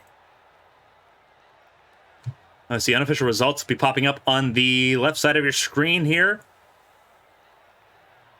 We'll interview a podium here and see how everyone's thinking the night. Obviously, going to be a mix of emotions here, but for Ryan Pinnell, going to be a lot to celebrate here. Let's see if we can hear from him here in just a second. We will start with, I believe, our race winner. We'll start with Josh Gaiman here. I'll work our way down the podium.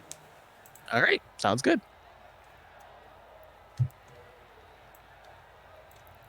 Josh, this is Carmen from the ABN booth. You get a copy. I got you. Alrighty, that was a wild finish, to say nonetheless. Obviously, caution questions aside, you did what you had to do here, and you've got the weekend sweep. You won Ignition on Friday. You won Saturday Night Showdown last night, and you've won in the A's Career Cup Series tonight, your 5th career win in the series. How you feeling? You held on to it, and you were the class of field tonight.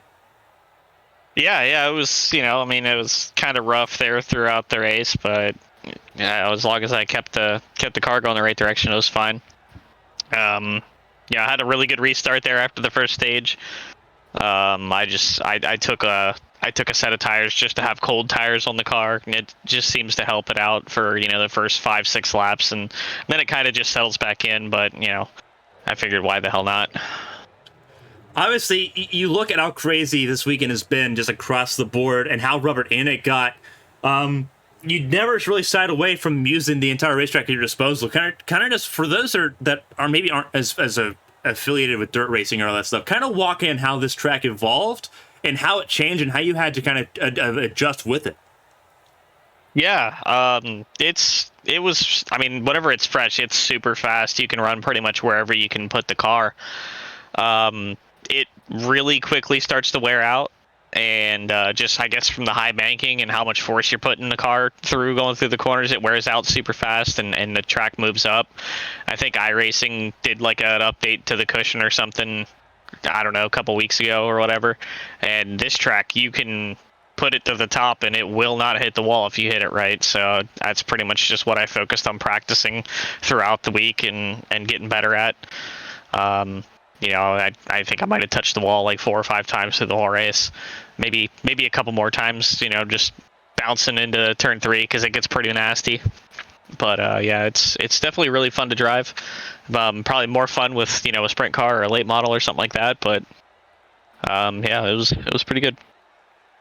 Obviously, you look at it now. You've got a race win. It's been one of those things where at the start of the season's been an up and down sort of effort, but you've gone and you've got this race win now. You're in the playoffs here. A couple more short ovals kind of coming here. You got Martinsville next weekend, and then you have Talladega after that. Sort of getting through this short oval stint and going back into the speedways and the intermediates. Now you've got that race win. Obviously, how does that kind of help as far as just getting your momentum, as far as getting some extra bonus points throughout this rest of the season? Yeah, Martinsville's definitely not my favorite place after last year, but trying to go into it with a positive attitude and at least as much as I can and do what I can there. Talladega is a complete crapshoot, so just gonna survive and we've had some decent luck on super speedways this year so far, so hopefully that continues. Well, obviously a race win tonight. You got the weekend sweep. You won here on Easter Sunday. Before I let you go and let you celebrate, if there's anyone you want to shout out and say thank you to, Josh, the floor is yours. Congratulations. Beachron Racing continues to win here in the Ace Career Cup Series. Yeah, absolutely. Shout out to the Beachron guys. Jeremy wasn't here this week. but we had me, Steven, and Jack holding it down. I think it went pretty well. It was definitely a lot of fun to race this, and I always look forward to anytime I can put a stock car on a dirt track in iRacing, to be honest. So, it was a lot of fun. Shout out to 213 Somewhere, Magoni Setup Shop, and W Energy. Hopefully I can keep them on my car a whole lot longer. The ARCS guys put on a good show, as much as everyone was kind of, beating and banging tonight. And, as always, your broadcasts are some of the best I've seen. Well, I appreciate it, Josh. Obviously, 5th career win here in the A-Square Cup Series and a weekend sweep. You're the first driver to do so. Some history making there for the number 61 across the board. Josh, congratulations on your first win of the season here in the A-Square Cup Series. Enjoy it, and we'll be seeing you for some more short track racing next week. Yep, absolutely. Thank you. That was Josh Gaiman, race winner here at Bristol. Weekend sweep. He won Friday, Saturday, and Sunday. The first driver to do so in the same race weekend. Second place, we'll talk to him with Seth Wansing. Said he had a top 5 car. He had a podium finishing car tonight in the number 9 for Sunday Money Racing. Solid. Seth, this is Carmen from the ABN booth. You got a copy? Hey, Carmen, I got you. Alrighty, so you said you had a top 5 car at the beginning of the race. We were in pre-race there, and it showed. Top 5 car, you finished second tonight, and a really good restart finish there. Kept yourself ahead of Ryan Pinnell. Kind of just walk through how you felt tonight, and obviously a good result going forward in what could have easily just been a throwaway race. Yeah, the number 9 213 Somewhere Midwest Barbecue Napa car was awesome tonight, Carmen. Just really, really good when the track wore down. I felt like I was able to make some passes. I struggled there for a bit. It went through a period of change. I wish we could have had like a long green flag run because I wasn't going to catch Josh, but I could match his lap times on the bottom if I really just kind of harvicked the bottom, and that felt really good down there. But Josh is the man. I mean, he just swept the weekend. Kyle Busch style at Bristol. So congratulations to him. Congratulations to my buddy Ryan Pinnell. Top 3. Always love to see that El Presidente getting that. But man, Carmen, I hope it was as fun in the booth as it was in the car. Once we got some green flag runs going, it was fun. There was a period there towards the end where we had maybe a little too much of a caution fest, but overall, I had a lot of fun, and the car felt really racy. It just, you have to get in a rhythm, and that was the big thing with those cautions. I'm a rhythm guy, and just needed a longer run. Obviously, you look at tonight, obviously still that the first one of the season kind of eludes you here, but another podium going into Martinsville, and really Martinsville's the last short over for a little bit. After Martinsville, it's Talladega, then Dover, then Kansas. Obviously, your home track, Kansas, in 4 weeks, in about a month's time. That's May 7th.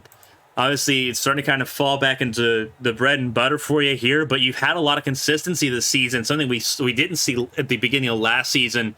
Obviously, it's picked up there for Sunday Money Racing as a whole. Obviously, you look at these next 4 races, sort of, how do you carry that momentum going forward, knowing that it's not the struggle of the elbows out, the physical short track racing is not entirely over yet? I'm super excited for Martinsville. Felt like I had a car that was capable of winning there in the round of 8 last year, and Jeremy ended up getting that one, I believe. But led a good amount of laps, and pretty sure I got turned around, if I recall right, 3 different times up front there. So I've always really enjoyed Martinsville, have a lot of wins there, so I'll be looking forward to that one. And just like you said, Carmen, just keeping the consistency up and keeping this good momentum rolling, and then keep on building up bonus points, so when that win does come, hopefully it comes pretty quick, we'll jump right up there in the points and kind of be there for those important bonus points for the regular season champion. Well, obviously tonight, another really good result here for Sunday Money Racing, and yourself with the number 9 Chevrolet Camaro. But before I let you go and kind of let you celebrate that podium and enjoy the rest of your Easter Sunday, if there's anyone to shout out and say thank you to, Seth, the floor is yours. Congratulations on it. Well-earned podium tonight. Yeah, Carmen, Kevin, thank you guys always for the broadcast. You guys do an incredible job, and we could not do this stuff without you guys. So thank you so much to you and Kevin and everybody at ABN. Thanks to everybody at ARCS, my fellow A-Squared admins, Ryan, Toby, James Kerr, everybody that helps makes this thing possible.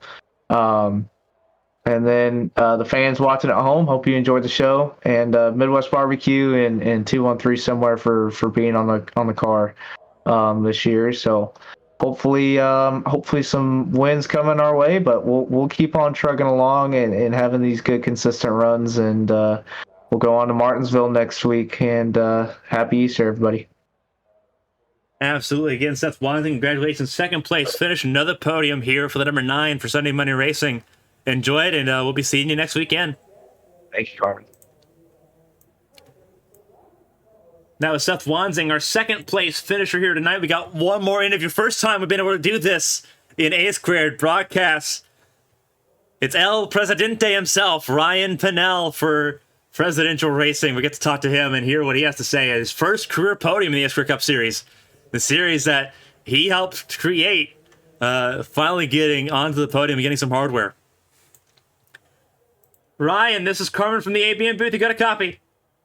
I do. Alrighty, first time we've had you in the booth for a podium interview, and it is an amazing sight to see. Obviously, a good running car, that number 12 from Presidential Racing, up near the front most of the race. Your first career podium in the A-Squared Cup Series, the series you helped create. Kind of just walk through how crazy tonight was. Obviously, it's one that you had marked on your calendar from the start of the season. Absolutely, yeah. I mean, as soon as the NASCAR schedule came out, we knew where we were going to be, racing, and I had this one definitely marked on the calendar. Love dirt. Dirt is probably what I'm best at on iRacing for sure. Not as much with these stock cars because they just handle so differently. But I knew I definitely had a shot, and we had a rough race. It wasn't great. We got involved in several wrecks and had to go to the back and just stayed consistent. I mean, that's key, and we just kept running. I mean, we got wrecked in the heat race by Reynolds. He lost it up in front of us, and so we started 15th. So I knew it was going to be a rough race, but I just stayed consistent, just stayed out of trouble, and almost, I told Seth while we were waiting, I told him I could have dumped you there coming to the checkered, but I didn't. I have a lot of respect for Seth, and we race each other really, really hard and clean. So wasn't going to do that to him. And then Fetter Place was right there behind me. He was practicing all week. I know he struggles on dirt, but he had a hell of a finish coming home in 4th, and he about got me, but. Yeah, I mean, this is amazing. I've not had a podium finish all year, and even, going back to last year, it's been a long time since I've been up front. So awesome race for this team and for everybody involved. And, 3rd place hopefully will help us in the point standings as well, trying to make it into the playoffs. I've already missed 2 races early on this year, so really having to scrape and fight back to try and get in the playoffs, but hopefully this will definitely help. You look at obviously tonight, your best finish in the A-Squared Cup Series, going through all the iRacing archives there. But it's been a career year for you so far anyway. Obviously the technical issues pretty well documented in and outside of ARCS. Obviously latency issues, connection issues, technical issues of that nature really kind of plagued you last year, and it kind of limited what you were able to do. You've got those fairly well resolved this year, and we're seeing that across the board. We see you on Saturdays, we see you on Sundays, and you're putting up more of a fight. You're being more elbows out, you're being more aggressive, more confident that you can actually be able to have those battles, and it's showing here. How much has that helped, just having all of that resolved and not having to worry about that so much on a weekly basis? How much has that done for you going into the season, knowing that, hey, you miss races, but it doesn't mean you're out of the hunt by any means, and obviously nights like tonight obviously helped that argument. Absolutely. I mean, it I mean, all last year, I had terrible internet, and there's just really nothing you can do. I mean, as a driver, last year, honestly, I would watch my latency and quality more than I would watch a racetrack, and that just, that puts you behind the 8 ball because you're not paying attention, you're not looking at strategy, you're constantly worried about, your latency or your quality or your lag. And I'm a driver that, we see a lot of drivers out there that do have, blinking issues and stuff like that, and they don't really seem to care as much. But, on my end, I know how frustrating that is. So, back when I did have those issues, I would slow up. I would let, I'd let drivers by, and it was just frustrating because I couldn't really do anything about it. But now that, I do have a little bit better internet, it still has its moments sometimes, but overall it's, very, very good. And now I don't have to look at that anymore, other than if, somebody says something like, hey, 12 cars blinking, then I'll look at it and maybe try and, turn my phone off, or, maybe, get out of the Discord or whatever. But it is night and day difference to not have to pay attention to that. And it really helps me as a driver. I can just focus on the race car, focus on the track, focus on strategy. We even led some laps tonight. Yeah, absolutely. We were really, really fast tonight. I knew Gaiman was going to be tough to beat, but he was definitely right there in front of me and Seth coming to the line. So I couldn't ask for anything better. And it's, I know we had a few cautions, but you kind of expect that here at this track. It's a tough track, especially once it slicks over. So I am ecstatic about a third place finish. It's been a long time since I've had an interview, and I told Fetter Place, I was like, sorry, I know I blocked you a little bit, but I got to get this podium finish. Absolutely, you got it. In a season that's been topsy-turvy from top to bottom. Obviously, we've already seen Withers and Painter get their first career wins this season, and they were in a situation similar to you, where last season really wasn't what they wanted, and now they're already in. Obviously, a step in the right direction here for you and for the 12 for Presidential Racing. Before we let you go and enjoy the rest of your Easter Sunday, what an amazing way to end the night on. If there's anyone to shout out and say thank you to, Ryan, the floor is yours. Congratulations, your first career podium in the A-Square Cup Series. It's absolutely fantastic to see it. Absolutely, yeah. I mean, obviously, got to thank Kevin Feemster for putting my paints together. Got this, he got me 3 different awesome paint schemes. The Hooters number 12, and shout out to fearfaction.net, Fear Faction Apparel. They will hopefully, we haven't inked the deal quite yet, but they will be hopefully on my car in 2024 for the Cup Series. So that's going to be a lot of fun. And then just thanks for everybody that's watching. I know that I put a lot of effort and a lot of time into ARCS, and to come home third really makes it worth it. And thanks to Kinsey for watching. I know she's probably one of, if not one, but probably my biggest fan out there. So I appreciate her watching, and got a P3 and can't complain. I'll start practicing for Martinsville next week, and then we go to Talladega, where I definitely have an opportunity to win there as well. So I'm excited for the next couple weeks. It's always a lot of fun seeing the number 12, especially up near the front of the field. We got to see it a little bit in the Champ Car Series. You finished 4th at Texas last year. Obviously, you finished 4th a couple times last year as well in this series, but now you've got your first podium. It's fantastic to see, Ryan. Obviously, a lot of work as always, and it paid off here tonight. Congratulations on that podium, and obviously we'll be looking to see that 12 car contending for the top 10s and top 5s a lot more often this season. Absolutely. Thank y'all and everything y'all do, and we'll try and get them again next Sunday at Martinsville. Absolutely. Again, Ryan Pennell, congratulations. 3rd place finish tonight. Enjoy it, and we'll be seeing you for some more short track racing next weekend. Thank y'all. That was Ryan Pennell, his first career podium in the A-Square Cup Series competition. Did a phenomenal job tonight. 3rd place finish for him. Phenomenal race as always. Josh Gaiman, race winner. Weekend sweep. Seth Wansing, another podium result as well. Just a phenomenal job across the board. Well-deserved top 5. All of them had adversity of some point, of some degree. Obviously, Wanza got turned around at a couple points. Ryan Pinnell got turned around 3 times tonight. Better Place got to go through the field. And Tommy Reynolds obviously had to bounce back in very short order to get back to the top 5. Did a great job tonight in the number 7 for Bandit Racing. Obviously, you see the full running order at the top of your screen, but we'll show the full details as to what happened here tonight as we look at the results here. Josh Gaiman, the race winner. He's officially in the playoff hunt. Seth Wansing, second place. So close, but still just a little bit far away from that first win of the season. The 2-time champion finishes second here tonight. Ryan Pinnell, El Presidente of ARCS, finishes in third place. Just a little shy of Seth Wansing. Stayed ahead of Brandon Fetterplace, who remains searching for that first win this season. He has one career win. That came at Watkins Glen last season. Looking to get his first win on an oval here in ARCS competition. Tommy Reynolds, 5th place tonight. Was quick on dirt. Just not so lucky here tonight compared to what it was last night for him. Toby Estes, 6th place. Led some laps. Didn't get the position he wanted to, but a good result for that team. Bandit Racing, 5th and 6th here tonight.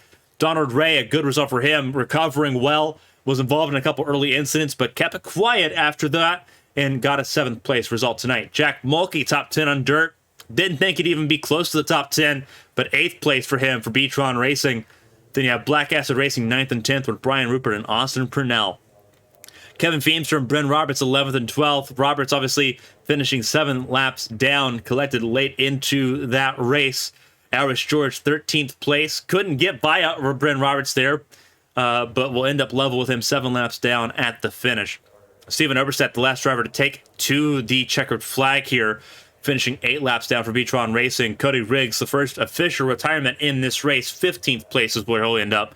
Then you have Josh Garrison, James Kerr, Dustin Painter, and as we kind of look down the last couple positions, Bradley Wright and Jonathan Honebrink ending this race pretty early on. Honebrink did not take the start of this race, and Bradley Wright ended his race very early on.